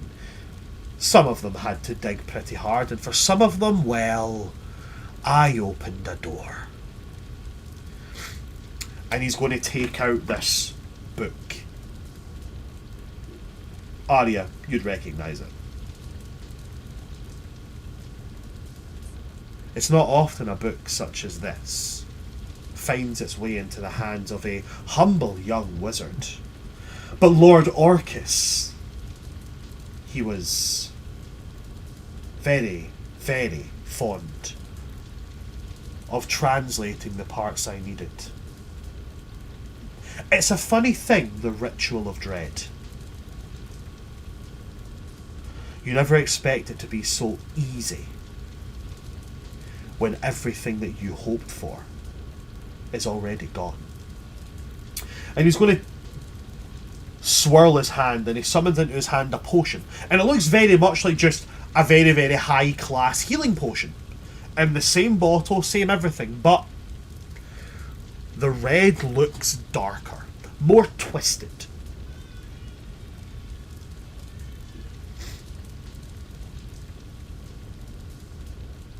I've already conducted every step, you see.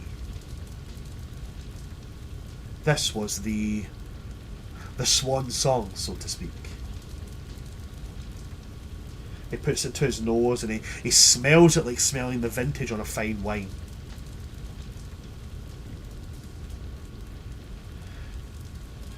But I've been given the honour of being the first, and all it took was, well, nothing I wasn't willing to give. And then I took my revenge on Galerond. But I decided, you know what? No, every season has to pay for falling for their lies and for glorifying Summer as some kind of heroic nation. And then he puts it to his lips and he tilts and drinks.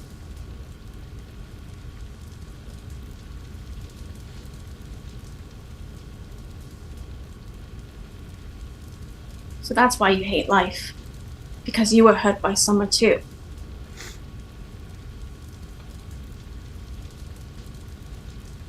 Brings the potion away from his lips, having drained the entire thing.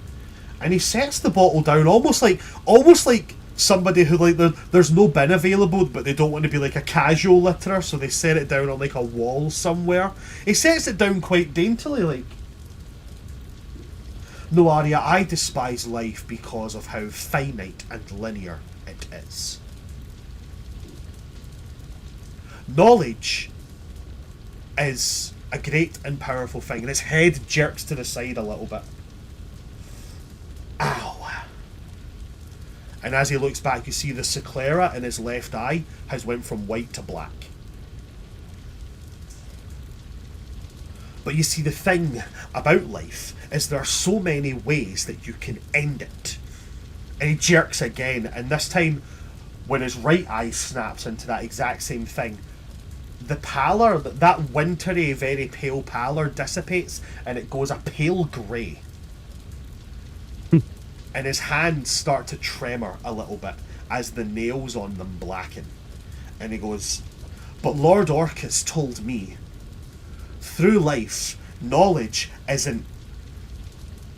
It's not stored, it's not retained. And you see that greyish pallor spread from his fingertips down his arms, his robes, that mottled blue from winter that hasn't been washed, you see it spread as they turn black. The holes in them mending and becoming pure and whole once more, but sleek black. The silver in them turning to a dull, like gunmetal grey.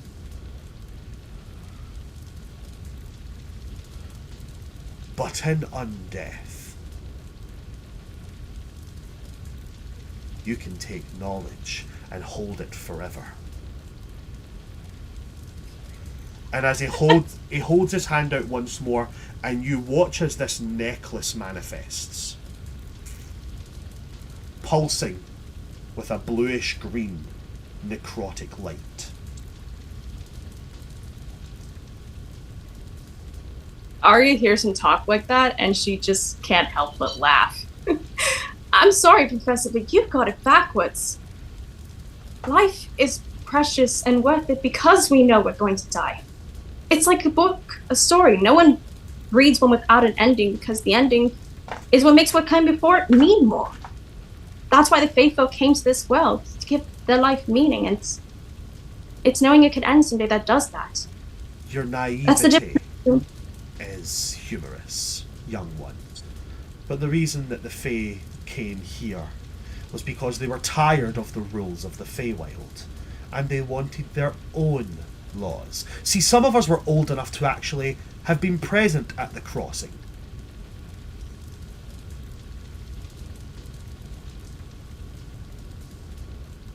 Well, if I'm naive enough to rather be a song than an echo, then I'm fine with being naive.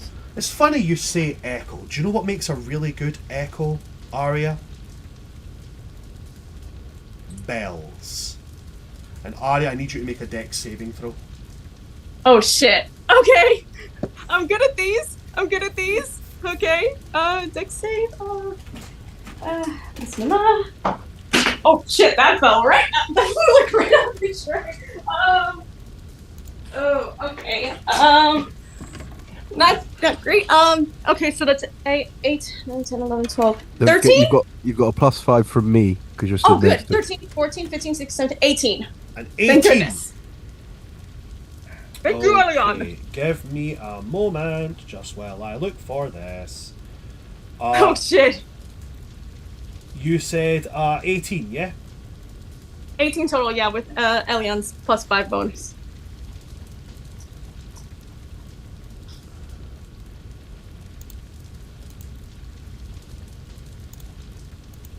Okay.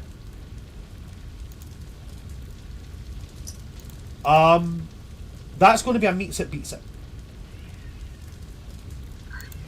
Woo! So you're still going to take half the damage. Fair. Oh wait, no, actually, no, sorry, no, that's not correct. That's not correct at all. You don't take half damage. Oh, okay, cool. You don't take any damage, but you do hear the sound of a bell ringing in your head. And he's going to go, oh. Isn't it a glorious sound? Did anyone else hear that, or was it just me?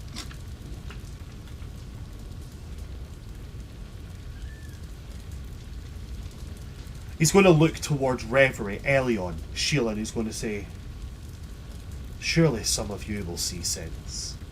I sense the naivety of the Dawnstar whelp doesn't leach into the rest of you.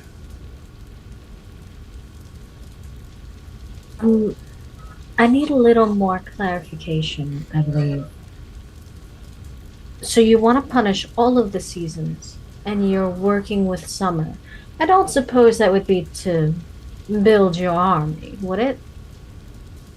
It is true that I've had thoughts of my army continually rising, but when summer falls, well, that's going to be a lot of bodies. A lot of dead to raise. Your plan is to help Summer until they're on a crux, betray them, have them lose, and gain more men. The easiest time to invade is after a war.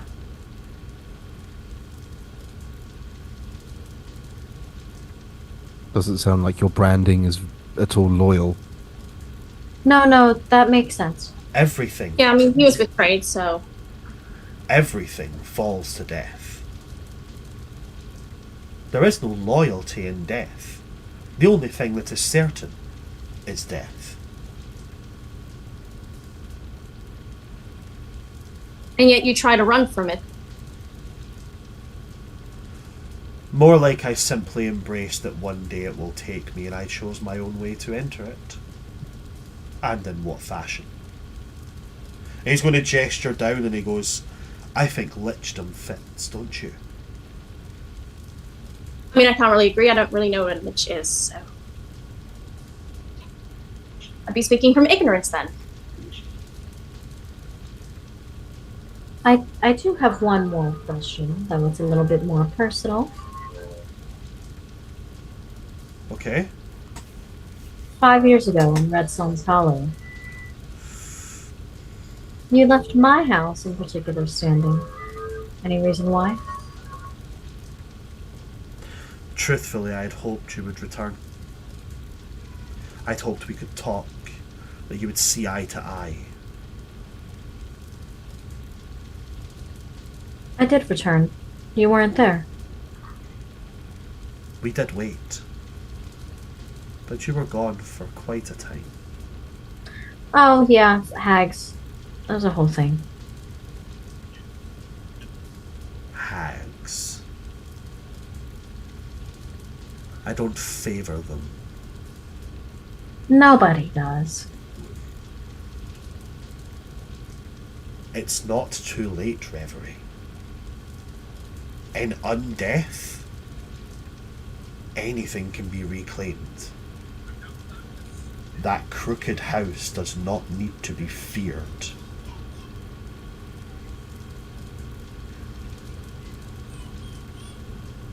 And he extends a hand out to you, Reverie.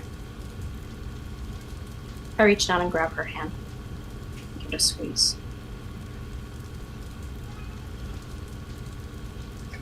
Oh. Unfortunately, my friendships go deeper. And in my friendships, undeath is despised. Friendship. Quite a burden to carry, is it not, Sheila? Having to care for others. Having to navigate the social minutiae and quandaries. It was easier in the courts, was it not? Now you have to care about people.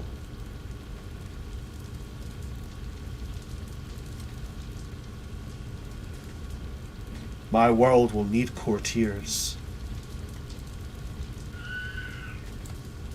Surely you must see the sense in all of this.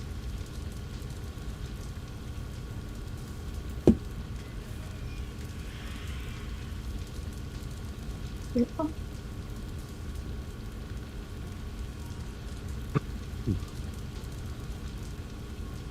Yeah, but it's a bit macabre for my tastes. I do see some logic, I'll give you that.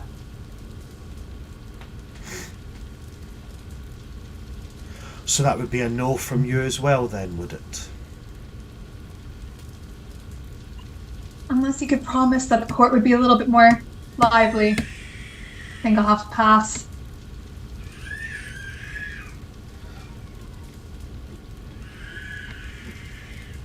Well, dregs are better than nothing. Born of summer, courted by two, and dropped by both. What say you? Your skill set in this moment in time are not so varied from my own, varied from the path that we walk. Come and be with those who will truly understand you. And this new path that you have been forced to walk.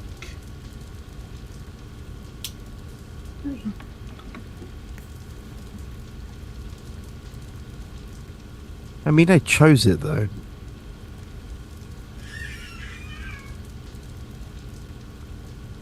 He looks Plus, at... you know. Sorry, go ahead. Go on. Go ahead. No, go on. Thanks very much for the raid, Mr. Hypestar. Thank you very much. Plus, you know, black and gunmetal, black and gunmetal. I'm not trying to start like a band.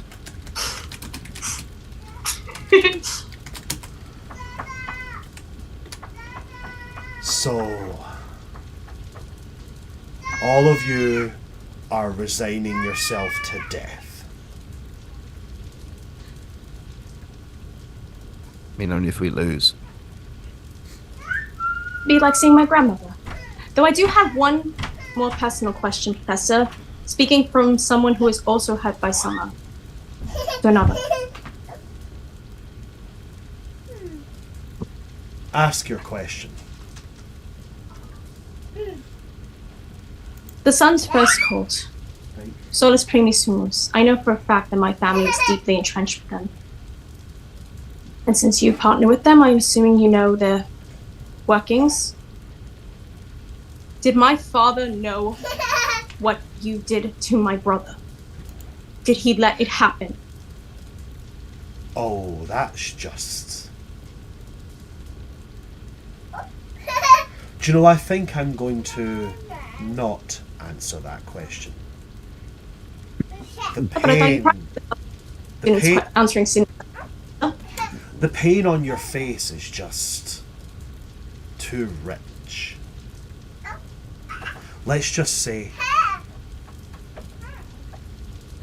that when it came to your brother being made what he is, he thanked me.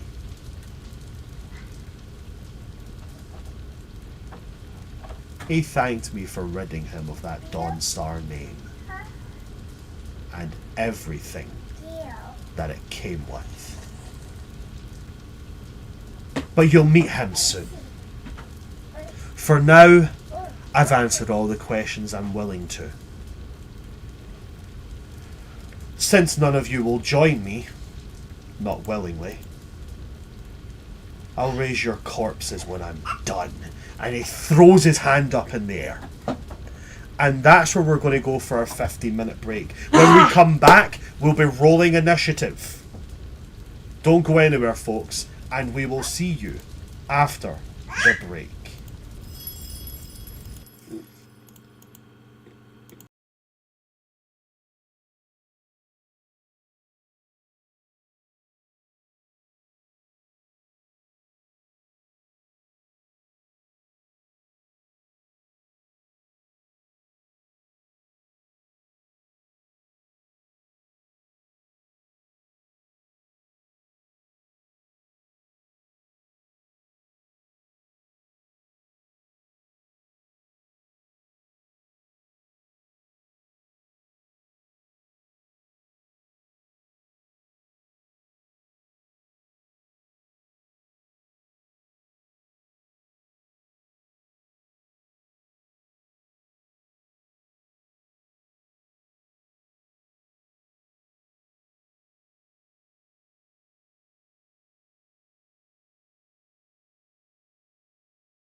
Hello everybody, we are back, and we're getting in to part 2. So, as I said, the moment we come back, I need you guys to roll initiative.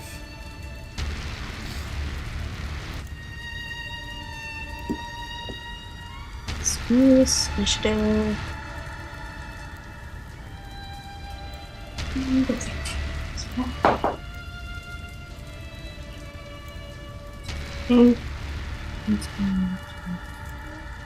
13. 13 from you, Arya. Yep.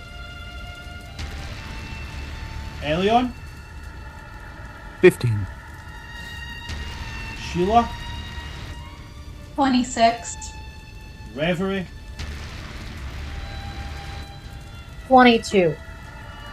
fantastic. Right, now to roll this one.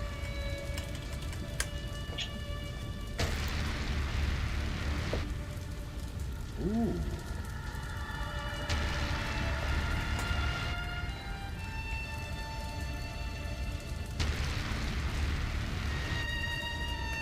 Okay.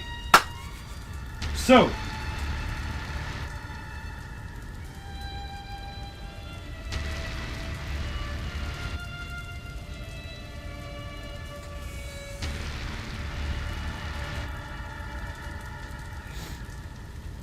Okay.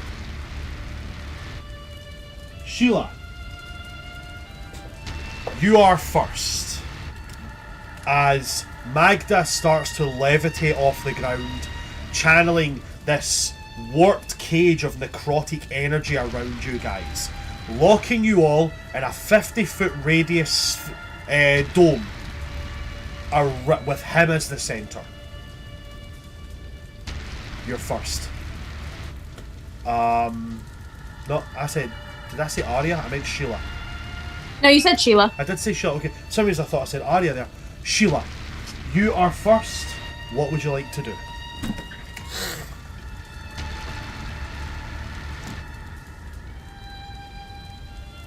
I am going to cast Destructive Wave. Okay.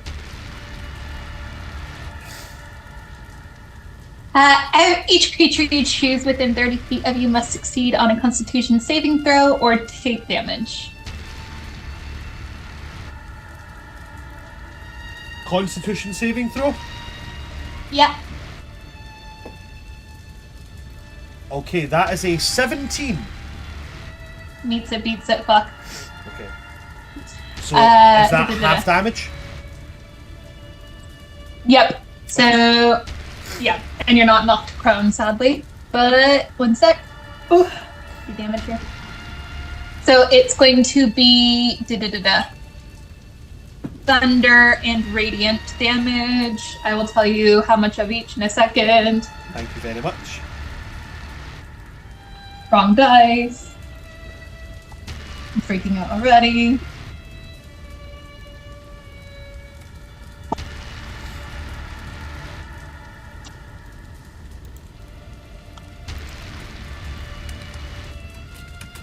Ten points of thunder.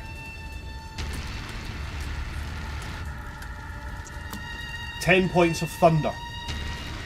Yep. Okay.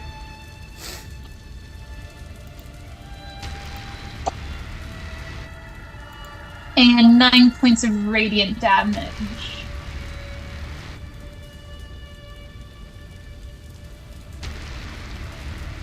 So that's 19 in total, yeah? Yep. Okay. So as this wave spreads out and hits, somebody puts a hand out, and you see this. A lot of the force gets halted here, but he still gets pushed a little bit. As he looks at his hand and then he looks back at you, Sheila. I felt that. Must be a new feeling for you.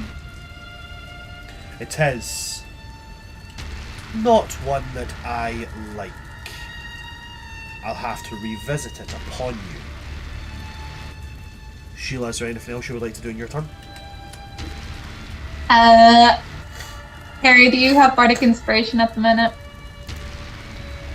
I don't think so. How you do? Nice. Nice.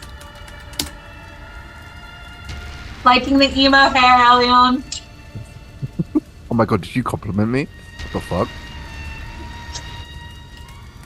You don't hate me anymore. You're going to do a compliment. Gross. So, you give Elion Bardic Inspiration as your bonus action. Anything else for you there, Arya? Not Sheila, sorry. Nope, that's all for me, thank you. Okay. So as you send this destructive wave of thunder energy, he throws up his hand, blocking most of it, and then you bestow Bardic Inspiration on him. It's going to move to the next turn in the rank, and that is Magda. In at 20, they got a 23. Magda is going to say, let's begin our performance with the low run, shall we? And he's going to go eeny, meeny, miny, mo. And he points at you, Reverie.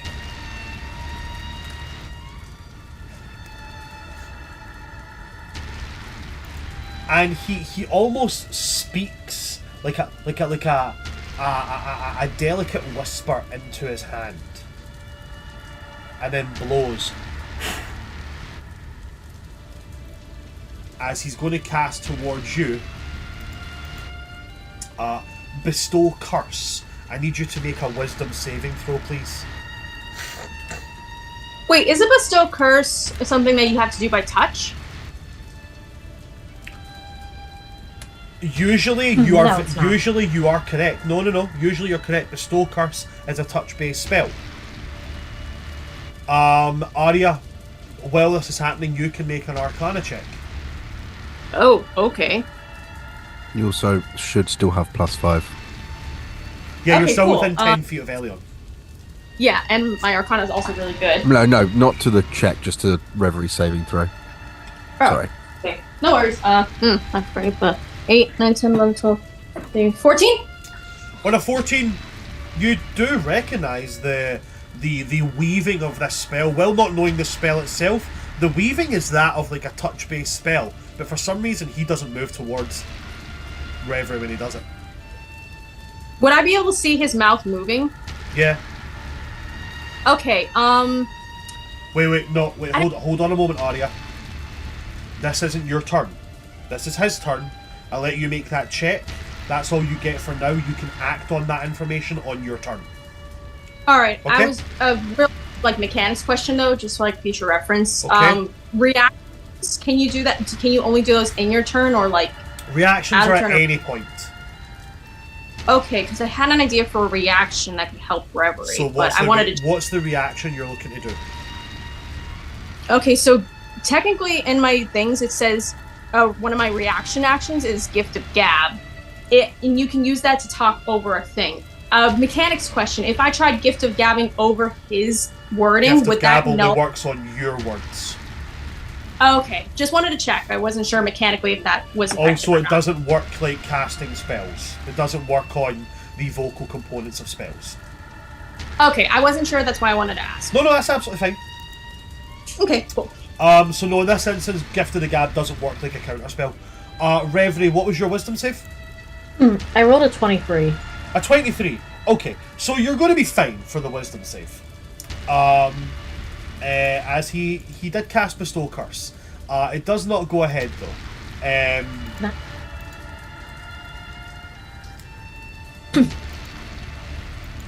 So on that, you are fine. He kind of frowns a little bit at that, and then kind of just waves his hand as if like, no matter. I'm just gonna arch my brow. You were saying? That's a load of tough talk for someone who's about to be a corpse. It's going to move on then to that would be yourself, Reverie. Your turn. It is my turn. And I'm going to drop a moonbeam on his face. You're going to drop a moonbeam on his face. Mm-hmm. Okay.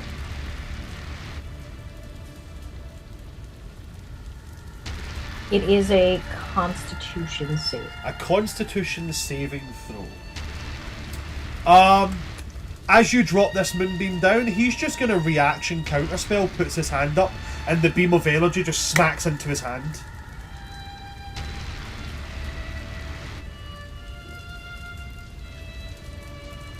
And he's going to look at you, Reverie, and go, "You were saying?" Tough talk for someone that's about to be a corpse. That doesn't really work, dear. I already am one. And he just, as it hits his hand, he just kind of like throws it away. That was your action, I believe. Moonbeam's an action. Do you have a bonus action you would like to use, Reverie? No. No? Okay. If that's everything for you, Reverie, then as a legendary action at the end of your turn, Reverie, he is going to cast a cantrip. As he throws it away, he almost plucks like a little mote of light off of it. Looks back at you, Reverie, and then twists his hand around. Could you please make for me a dexterity? No, sorry, it's a wisdom saving throw, please. Wisdom saving throw.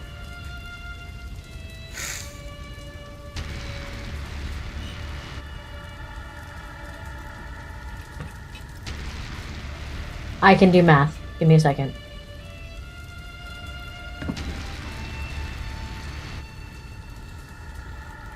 $31. 31, okay. So he throws this little kind of like, you know, just a quick like hurried attempt at magic at you. You hear a bell toll in the back of your mind, but you don't take any damage. But that was a legendary action, so that comes at the end of your turn. It then goes to initiative count 20. Reverie, you were the last one attacked. Could you please roll for me a D... How many options are there? There are 6. Could you roll for me a D6, please? Surely. 5 is good, right? 5 is great. 5 is love. 5 is the best number out of 1 to 6. 5 is the favorite odd number, truly. Okay, No, that's 7. on a 5, as you... as he throws this at you and the bell tolls and nothing happens, he throws his hands up and that crackling cage of black and green energy around you guys, as he throws up, he pulls his hand down, and I need all of you to make a dexterity saving throw, as he has a lair action.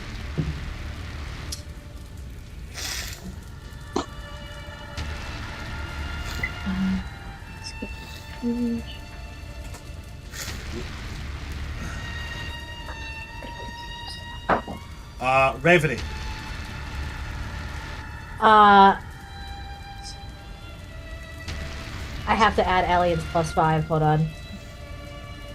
Remember, everybody gets aliens plus 5. I 26. forgot about that. I'm going like Yeah. that. Is that just for saving throws? Just for Yes. saving throws, yeah. So 26 for Reverie. Arya? 19 total. Sheila? Oh, of course, Ashley. 24 with that. Elion? Dead. That's with a plus 8. So Oh, everybody except Elion is going to Wait, take don't you have half Bardic damage. Inspiration? You have Bardic Inspiration if you want to use it. Nah, I'm good. Not that it's really going to matter too much. You're all going to take 3 necrotic damage except you, Elion. You'll take 6. I have resistance to necrotic, so would it be halved for me? Oh yeah, it would be halved again for you. Okay, so that would be 2? It would be 1. Oh, sweet. You got a paper cup of necrotic damage. This is but a scratch. A small splinter of necrotic. After, Behold my power! after the lair action, it goes to Elion. You are up. Okay, did you say he's in the air? He's levitating. He's about 5 feet off the ground. Okay. I will make sure I'm within the 5 feet of him. Bonus action, I will compel duel. Okay. And what is the saving throw for that? Wisdom. Liches ain't known for their wisdomness. That's a 19. Yeah, he saves. Okay. Okay. And then action, I will.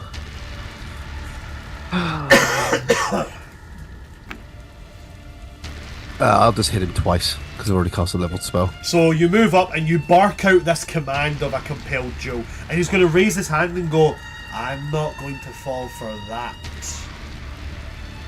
And then you move into attack him twice. Roll to hit. First one will be awful. 12. A 12 is not going to hit, I'm afraid. Second one will be much better. 27. A 27, would you be surprised if I said it did? I guess slightly.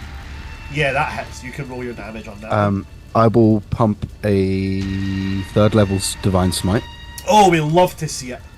I assume he's undead. He is indeed. He has made So it I very will- clear that he is a lich. So I will gain an additional D8.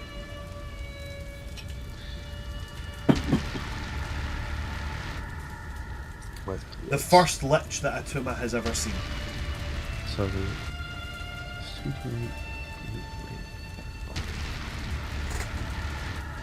Gets the Lich of the Year award. By default. Can you confirm for me the weapon you're using is a magical item? it is. It's a +1 scimitar. Okay, cool.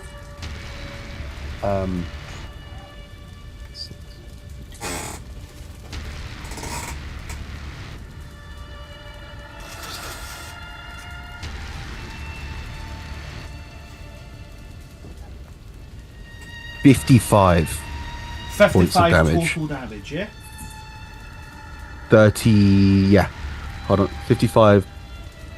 44 of which is radiant. Okay, thank you very much for that. Is that everything for you, Elion? That is everything. Okay. Yeah, he's gonna do this. Sheila's, I said 55 and Sheila's got the most insane face. Sorry. It's absolutely fine. After you swing with that first attack and he moves to avoid it, you swing with the second and it bites into his shoulder, bringing him down to the ground. And as you do that, he's going to jab his hands forward, and he's going to use a legendary action. His last legendary action available for this round of combat. Early on, that is going to be a 27 to hit you. Does indeed hit. Okay. Would you be surprised if I said that hit? As an Oathbreaker, like, I play Oathbreakers. Level 10, like, you could be that high. He jabs his hand forward, and his nails, they elongate as he jabs his hand forward, and they go right through the links of the chainmail. Right into your chest. And he's going to deal to you... I actually stabbed myself with my nails there. Ow! Oh, Brandon, you're getting too into the undead shit. Elion, you're going to take... Just double checking that here. You're going to take 8 cold damage. And I need a constitution saving throw from you. Can I ask, is this a spell? It is not. It is not Okay, a just spell. checking. Constitution saving throw. Natural 1 Nat 1. or 9.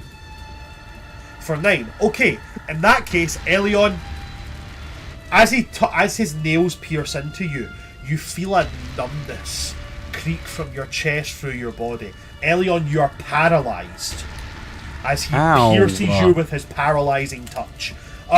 You're paralyzed for 1 minute. You can repeat the saving throw at the end of each of your turns. In case you need to know, you are incapacitated, so you can't take actions or reactions. You can't move, you can't speak. You automatically fail strength and dex saving throws, Attacks against you have advantage, and if an attack And he within auto melee crits. range of you hits, it is an automatic critical. Mhm. If a melee attack in range Yep. of you hits, it's an automatic critical. Okay, so that's his legendary action after you, Elion. So, it comes now to the end of initiative order. Arya, it's now your turn. Okay, we're in autumn. It's rocky. Are there any, like, big boulders around here that I can access?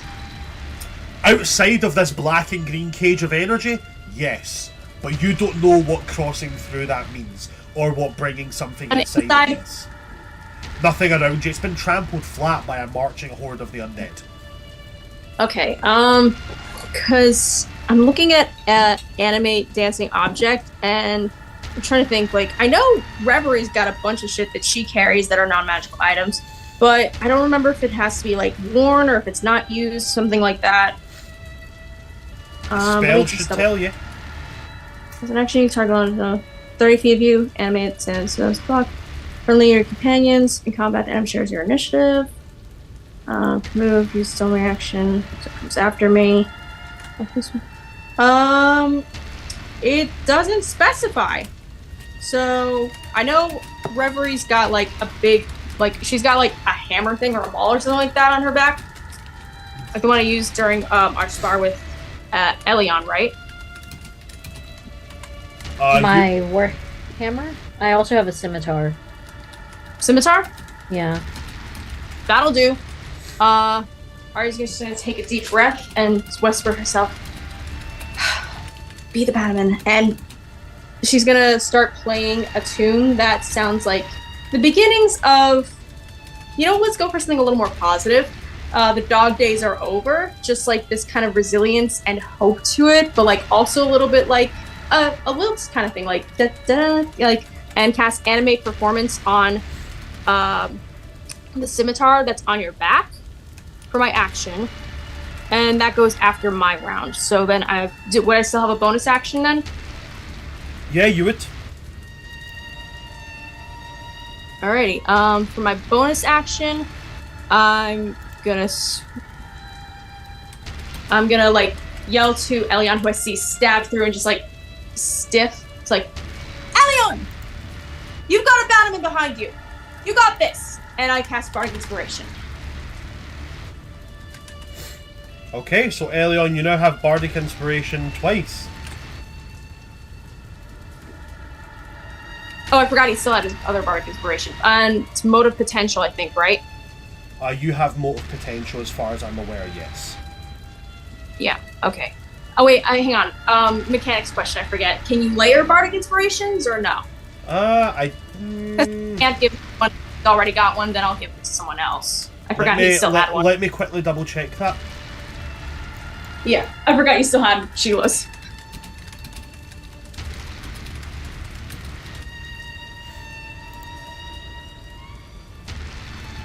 No, you can only have one Bardic Inspiration die at a time. Oh, in that case, instead I'm gonna look to Reverie and yell, Reverie! Remember what I said! Not made of glass! And you will have a Bardic Inspiration. There we go. Anything else for you there, Arya? That's it for me, but my dancing item does get a initiative after me, so it can, let's see. Would that be qualified as a larger or smaller construct? I believe Scimitar. I believe the scimitar will count as small. Okay, let's see. So I'm gonna command it to like dance its way over to Magda and hit him. Okay, what's its movement speed? Movement speed is 30 feet, flying, also same thing with flying or hover. Okay, cool, that's fine. So yeah, it can get to him. Okay, armor class. Well, forget what I roll for it. Hit DC 1d10. Oh right, I gotta roll d20 first. Okay. So, that's cocked. Oh, it's not yet. Hold on. Okay, that's 10 plus sorry, I'm looking at like what the hit AC is. It's okay. Anyone can use spell attack modifier hit, reach 5 feet.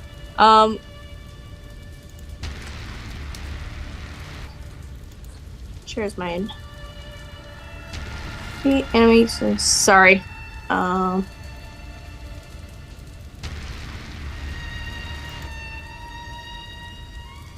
Sorry, I'm not seeing if I add any like modifiers for like with hit, like for like to hit. Well, if it doesn't show you a modifier, then there is no modifier.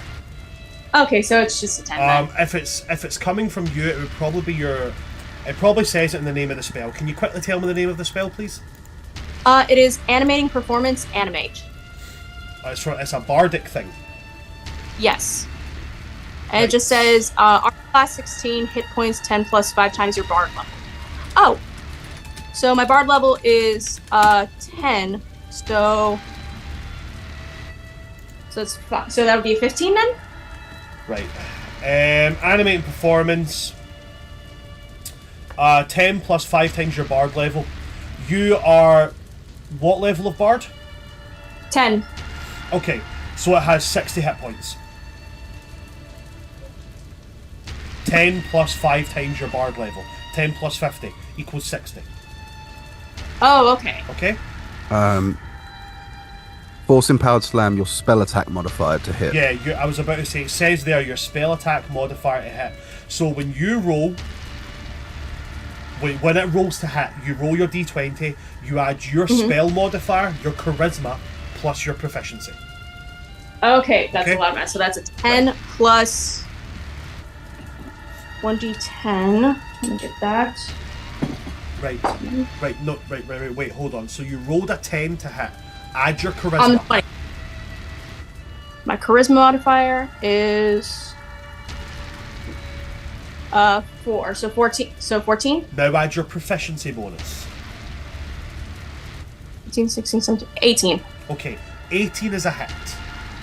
Oh, okay. Okay? Thank you, we got right, there. okay, yeah, we did. Okay, so we got there in the end, don't worry. Right, so now you roll 1d10 and add 4. 1d10. And add 4. No. Okay, that's a 6 plus 4, so 10. So it deals 10 force damage. Yep. Okay.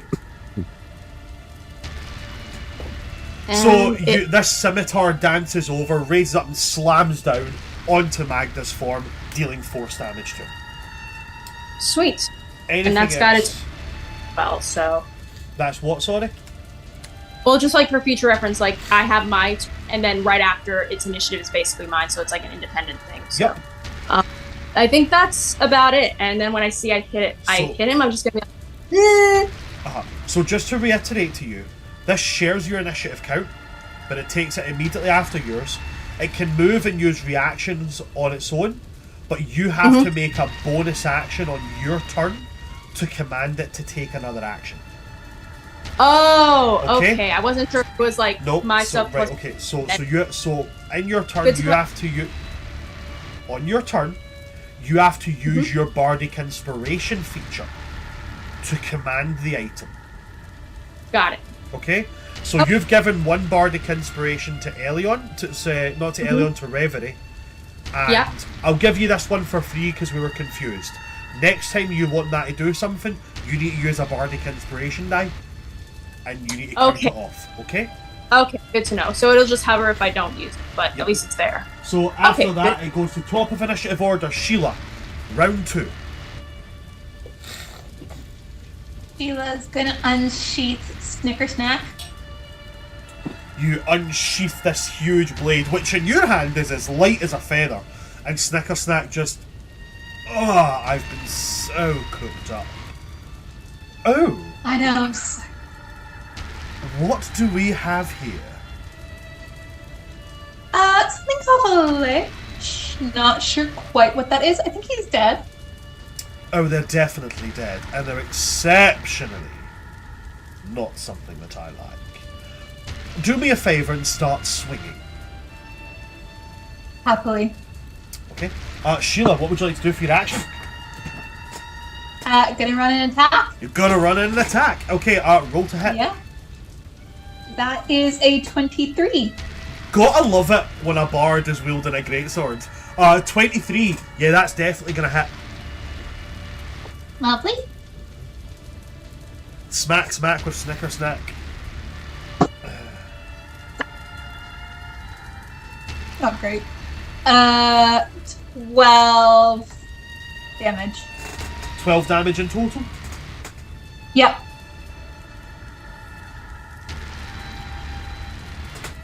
Okay, so you walk in this greatsword, which again, in your hand, light as a feather, you bring it down and smack right into the lich with it.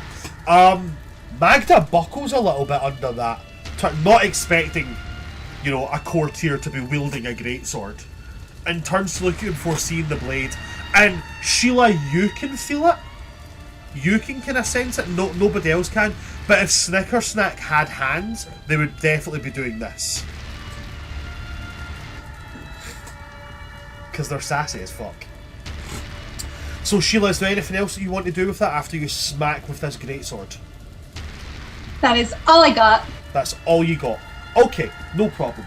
So after Sheila, it's going to go to Magda. Magda has now got a dancing sword, yourself, Sheila, and Elion in front of him, all gathered around him. He's not taking too kindly to that. So he is going to...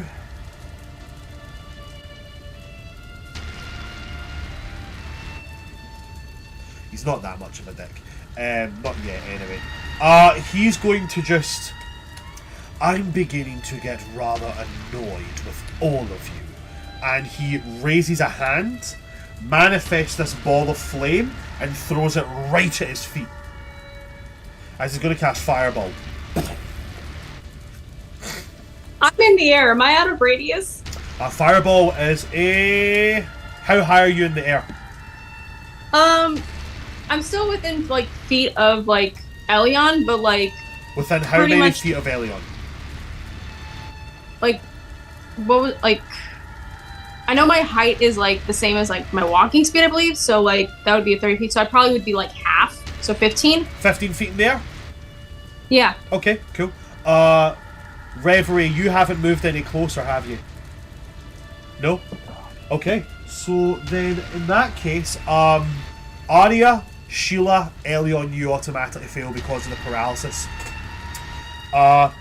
Arya and Sheila, you guys are going to have to make dexterity saving throws.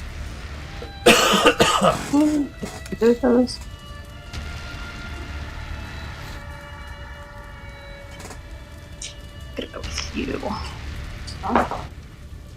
Oh, okay, that's 17 plus 8, so 17, 18, 19, 20, 21, 25. 25. That's going to be a success. So you'll take half the 18. damage. 18 for you. Sheila meets it, beats it, so you'll take half damage. Elion, you're going to take full. Mm-hmm.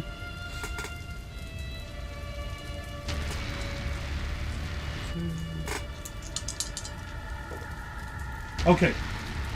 So, Elion, you'll take 28. Yes, sir. Sheila, Arya, you'll take 14. Arya, your dancing sword also has to make a dex saving throw. Oh, okay. Dex save, dancing sword. It's 2, so I'll roll for that. Jeez Louise. Ha! How did that get a nat 20? Plus 2. So it'll take half of it. So it's going to take 14 damage. Okay.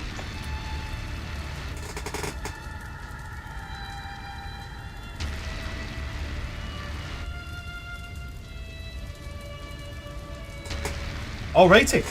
That's his action, and yeah, that's going to be him forging. Oh, I need to roll something quickly. Sorry, give me a moment.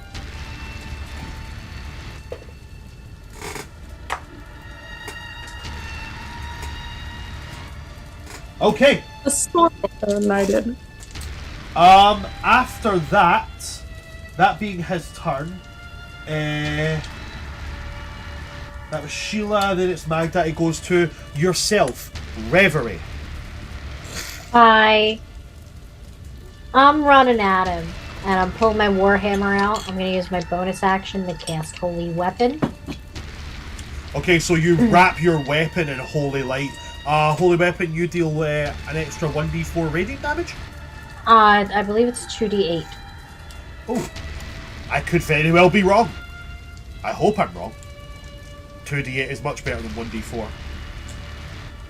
Oh no, It's like so I'm thinking a radiant weapon. Holy Weapon is an extra 2d8 radiant damage. Yeah. It's 2d8. 2d8? And I'm gonna whack him in his You're gonna face. bap him in the face. Roll Yeah. to hit.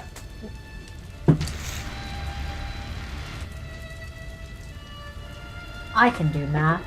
I do this every time.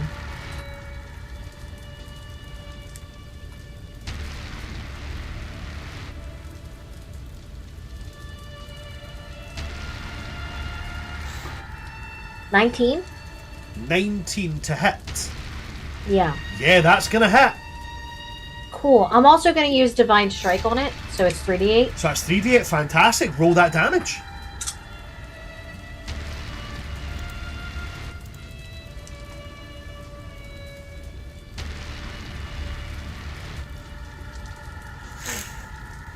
$21.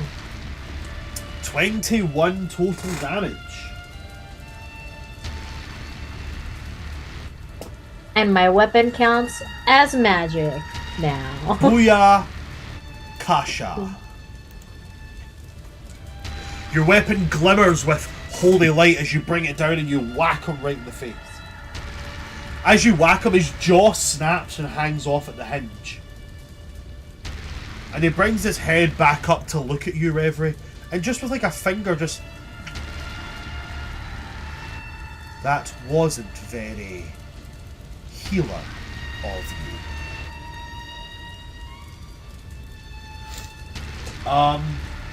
Is that everything for you, Reverie? Yeah, action, bonus action, movement. Okay. At the end of your turn, he is going to use a legendary action. And he's going to try exactly what happened to Elion on you. Paralyzing touch. Rolling to hit. That is going to be... Where are you? Where are you? Where are you? There we are. Found it. Reverie, that is going to be... Oh god, now I'm the one struggling to do math. 24 to hit. Oh, just weirdly enough, I think it kind of a little bit just nicks you. hits- It just nicks you. just you Brian? know, finger grazes me. Yes. As fair play, because I have to be fair. Is he within 10 feet of me? He is within 10 feet of you, yes. Due to my aura of hate, all undead gain a +5 to melee damage rolls. Damn it! Well, hang on, you've also got an inspiration, Rev. No, this is a roll to hit. So Well, as long as he both hits, you will have +5 damage. Okay. Okay, good to know. Thank you very much for that. So that is a... Just being fair. Oh, no, I'm thinking. 7 and 6 makes... 7 and 6 makes 13. 13 plus 5 makes 18 cold damage. And I need you to make a wisdom saving throw. You will get... Not Elion's +5. +5 to this. A wisdom Oh, saving sorry, throw? no. I've said that wrong. Constitution saving throw. Okay, that drastically changes my response. This is a much different number. 26. And what would it be if it was wisdom? Just curious. It would have been in the 30s again. Oh! So you still take the damage, but the paralysis doesn't leach into you. The nails pierce into your skin, but you're able to bat the hand away. before the saving throw, before the paralysis leaches into your body. Is that everything for you, Reverie? Yeah. Fantastic. Okay, now it comes to the initiative count of 20. Reverie, it was you last time. I feel like our paralyzed one should be the one to make the deciding roll today. Elion, could you please roll me a d6? 3. 3. Real die. Okay. Cloud. We're not putting instant that death. energy out here. Okay. 3. He starts to laugh. Rev, as you bat his hand away. And from beneath his robes, this green noxious fog is going to start to leak out. And it swirls around him. And for everybody that's inside here, if you rely on vision to see things, then you have disadvantage on perception checks to see. I also need everybody, just so everybody knows, lair actions cannot be the same every single turn. Okay? Mm-hmm. So for every single lair action that happens, it must change. It cannot be like, you can't have this one just happening all the time. Okay? Just to make everybody aware before I read this. Okay? So everybody that starts their turn in this or moves into it, they have to make a Constitution saving throw or take poison damage. Okay? So this is going to affect everybody straight away. Elion, you can make this saving throw. It's not strength or dexterity. Mm-hmm. So everybody, Constitution saving throws, please. Also, y'all can't see shit. Joy bunnies, because I'm so hardy in body.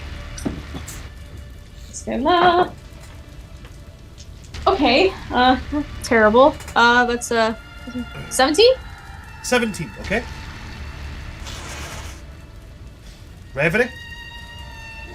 19, I 19? believe, with aliens plus 5. With Ellis? I forgot about that. So, 17, 18, 20. So then 22. Arya, you won't get it. You said you're 15 feet away. Yeah, bit too high. Fuck, never mind. Sorry. That's fine. So 17 for Arya, Reverie 19, Elion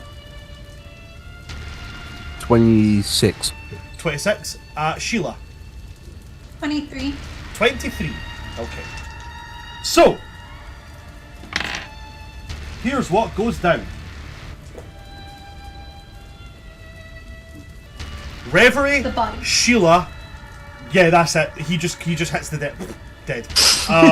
Reverie, Sheila, Elion. You guys take half the damage, so you'll take a grand total of 4 poison damage. No other effects other than what's prompted by the lair itself. Arya, you'll take the full damage, and because you failed the Constitution saving throw, you take 8 poison damage and you are now poisoned. Okay? For 1 minute, at the end of each of your turns, you can make that saving throw again. Okay? Okay. So poison... Go ahead. Sorry, I was just going to say, just so you know, I'm resistant to poison, so I'm only going to take 2. Oh, you only take the 2 damage then. I'm just gonna start coughing like. Okay. So just so you know, you have disadvantage on all attack rolls and ability checks, Arya. Okay? Also, your item has to make... Your little dancing thing has to make a Constitution saving throw as well. Unless, can it be poisoned? Wait there. Can it be poisoned? I don't think so. It cannot let be me check. poisoned, and it is immune to it poison means- damage. Never mind. It's immune to poison. So that's the lair action. It goes to Elion. Elion, end of your turn. Constitution saving throw. I can add the inspiration, right? I believe so, yes. Or is that... Yeah, okay. So I believe the D8 was given to you by Sheila. Sheila, your bardic inspiration can be used for saving throws. I don't know whether that's just Arias or not. Motor potential, yes. I don't know if lore Yep, bards. saving throws, yep. Saving throws. Go for it. So 24. On a 24, you're able to break free of that paralysis. When the buffs work, the buffs fucking work. Thank you very much. You feel breath rush back into your body, that numbness goes away, but the feeling of pins and needles is still there. I'm gonna fucking kill you.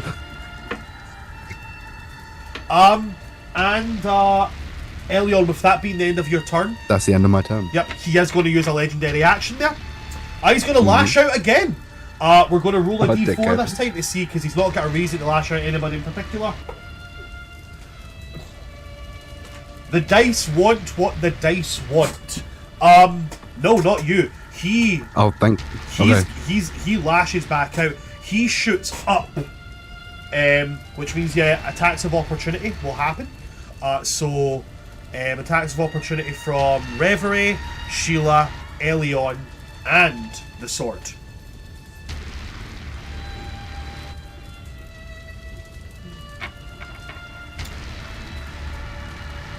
Sweet.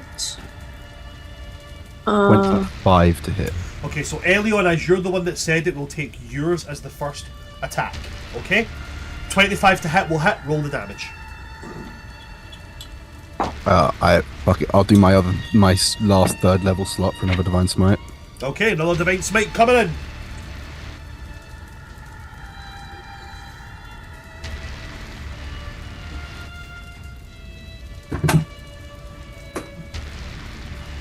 Ooh.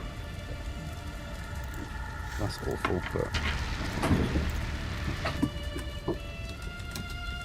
not as good, to be fair.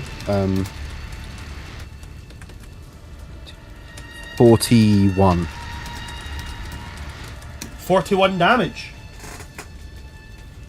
We'd love to see it. 30 of which is radiant, if that matters.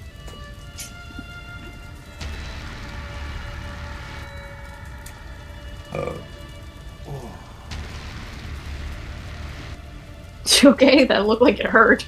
Yeah, it was a weird burp. It was one of those weird rattly burps. Like the kind you feel. Yes. Yeah. Okay, so Elion, 41 damage. Okay. Next up, we'll go Sheila.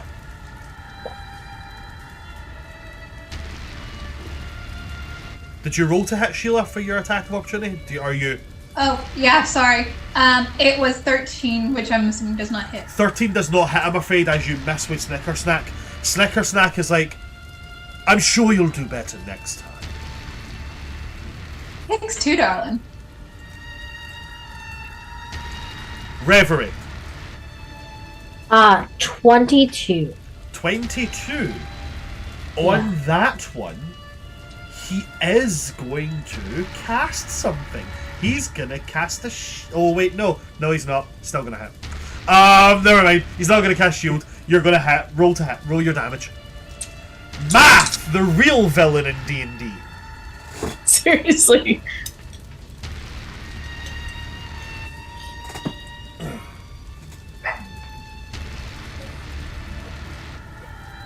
I can do math, guys, I promise. No. No, you can't. But we love you either way. I really can't. I'm so bad at math. 16, 12, 22. Damage. 22 damage in total? Yeah. Okay, 22. Holy weapon coming in clutch! Arya, your little sword also gets to hit. Yes, but I have to expend a bardic inspiration. I only get 2 left. It I'm not. it can make a reaction on its own. Oh, I don't need to expend a bardic. Let's see. If I have to, I'm not going to take It can move and use its reaction on its own. Oh, sweetness. Let me roll then. That was a 8 plus. That was 8 plus proficient. So 8 plus 1, 10, 11, 12, 13, 14, 17?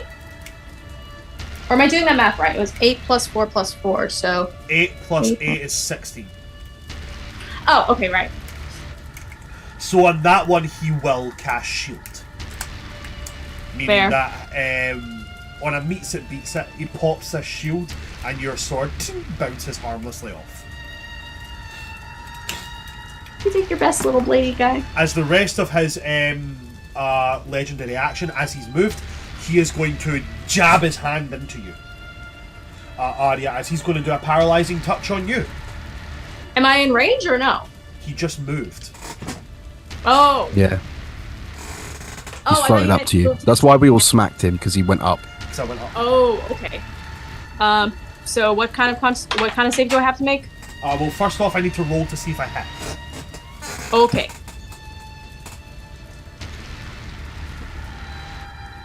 Okay, so that's definitely going to be a hit, with a total of 29 on a nat 20. Yeah, that definitely hits. Okay.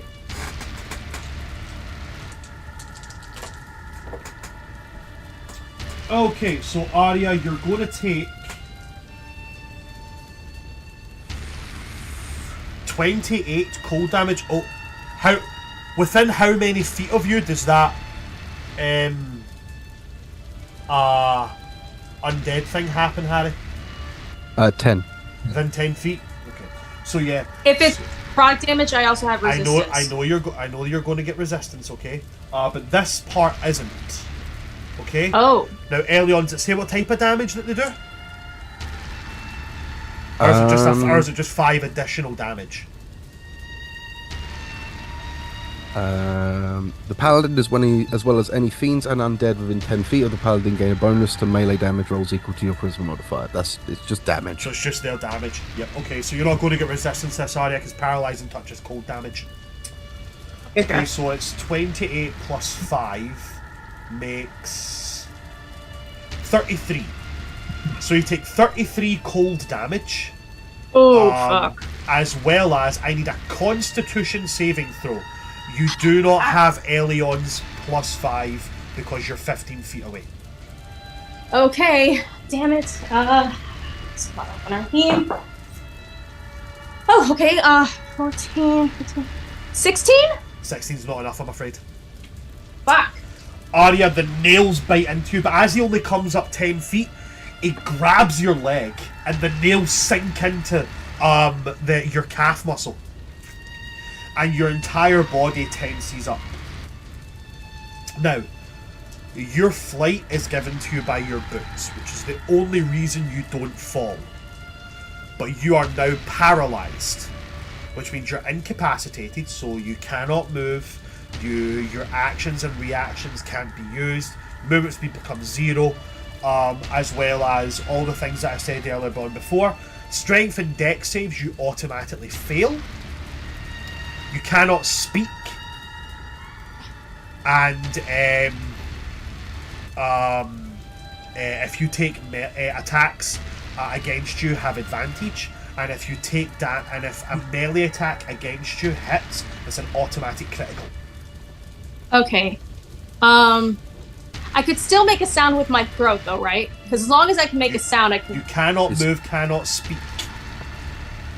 Not even if I could do like a in my throat. You're completely paralyzed. Fuck. Yep. Sometimes it sucks. So, with that being the legendary action, sorry, somebody remind me because a lot happened there. Was that after you, Elion? Yeah, the end of my saving. So it goes to you, Arya. Now, Arya, it comes to the end of your turn. At which point you get to make the saving throw. Okay. Could I use a bonus action, like, to command? Cannot use like, actions. Okay. So saving throw? That's it. All you get is a saving throw. Fuck. Constitution. Okay. What's your con modifier? +2. Okay.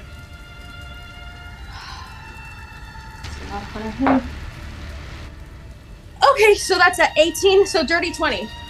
Okay, dirty 20 is going to be enough. The paralysis is away. Thank God. On that, as we come to the end of round 2, they cast a disparaging look over all of you.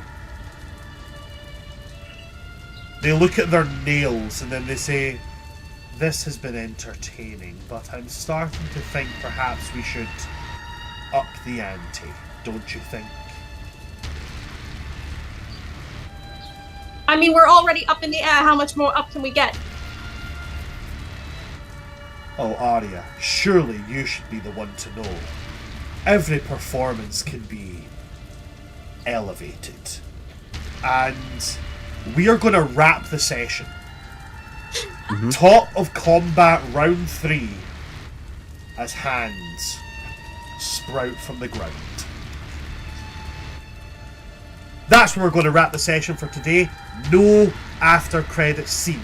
Thank you very much to all of my players, and thank you to my audience for coming to see us today. You're not going to want to miss us when we do our next session. Is everybody good for next week? Yep. Always. Okay. Make sure to come back for the exciting culmination of this combat. It's definitely going to be an eye-opener. There's definitely going to be some lore dropped next session as well. Maybe some more that's going to talk about certain characters. Who knows? But you're definitely going to want to see it. So come and see it. Also come and see all of our other shows, because we've got a lot. Come and join all of our social medias, all of them at World Tree Quests. Twitter, Twitch, YouTube, Instagram, TikTok. I'm going to start posting on all of them fairly soon. I'm collecting clips. I believe, Liz, you're also collecting clips. I need to get you to send me everything you've collected. I have them in an insane level of organization that I do to nothing else in the rest of my life. I need you to send me them, and I'll start posting them, because I'm excited to see what you've come up with. But they're just editing. Sorry, go. I'm editing them into the TikTok format for you, so... And would you believe I didn't even ask Liz to do this? They just did this out of the goodness of their wee heart. So yeah, definitely do keep your eyes peeled, guys, because they're going to start coming in fast and heavy. On top of that, if you want to see the stuff I do personally, go check my TikTok at Son of Asgard. I don't do a lot on there just now, but I have stuff in my drafts. I just also have ADHD, so I haven't posted them. If you find any of my other social medias, no you didn't. My mum's an Irish Catholic and she will kill me with a frying pan. Liz, is there anything that you would like to plug at all, my dear? I'm going to turn my volume down, so please feel free. You can check me out on Patient of Chaos at all social medias, particularly TikTok, where I do things. If you like seeing my face, this is the only place you can see it. However, if you like hearing my voice, and in particular, you like hearing my voice doing a southern accent, you can check me out on Dicey Tables Podcast. Every new season, we have a new DM. We play a new TTRPG, and season 1 is in fact D&D. I play Miss Cassia Devereaux, and you can check us out there. We post every Tuesday. It's actually the point where you start talking like that, I can see your brow change, and turning the volume doesn't help anymore because I've heard your voice before. So when your brow moves, I'm just like, I can now hear it in my head. I can now hear it in my head. Have you finished your plug, my dear? Cool, I'm going to turn my volume back up now. Okay. When my brow goes like this, you know. It's when you do the head tilt. I can almost picture it's like whenever you see like a live action Gambit and they go, and you're like, he's about to say Mon cher, turn it off now. Anyway, please do go and check Liz out on all those amazing things that they do. They're so fucking great. Khadija, anything that you would like to plug at all? Hi, if you want to see me play more D&D, you can't anywhere else. I'm exclusively here, getting my ass whooped. But if you want to see my other stuff, you can find me at Kadish Al Kubra on most social media platforms, Twitter, Instagram, Archive of Our Own. If you like fanfiction, I write it. But mostly on TikTok, where you can find me as the Book Dragon of the Bookworm Archive. If you like wholesome fantasy, D&D, tavern core vibes, as well as having really good book recommendations shoved down your throat, I'm the gal you go to. What else can you say to that, guys? Do go and check out Khadija on that fabulous TikTok that they have. Moving right along to everybody's favourite great sword wielding bard, Ash. do you have anything you would like to plug? Absolutely nothing. I have no life now, and you can only see me here. But if you want to find me on any social media, you can find me on those channels at Ashhard Music. Fantastic. Do go. There's the thumbs up icon as well. Great. Love to see it. Do go and check out Asha all at their channel. You can see some fantastic singing there. Honestly, as a Beauty and the Beast fan, I'm a fantastic fan of the Beauty and the Beast video. Great voice.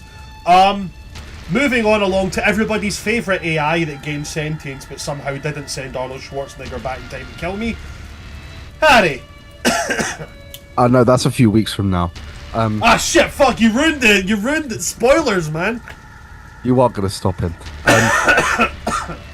No, if you want to see me anywhere else, you can't. You can stop looking. I know you're looking, but I'm here permanently to be punished for making good decisions, which I think shows a lot about the personalities of the people I play with. But I can't leave because I'm just gonna get stuffed in the box and brought back out next Monday. 1 like equals 1 peanut. If you two would like to save Harry from a life of simply coding and sorting through useless numbers and promote this AI into becoming what could possibly amount to one day be a real boy, then keep coming and seeing the channel. We promise we'll give him his fair share.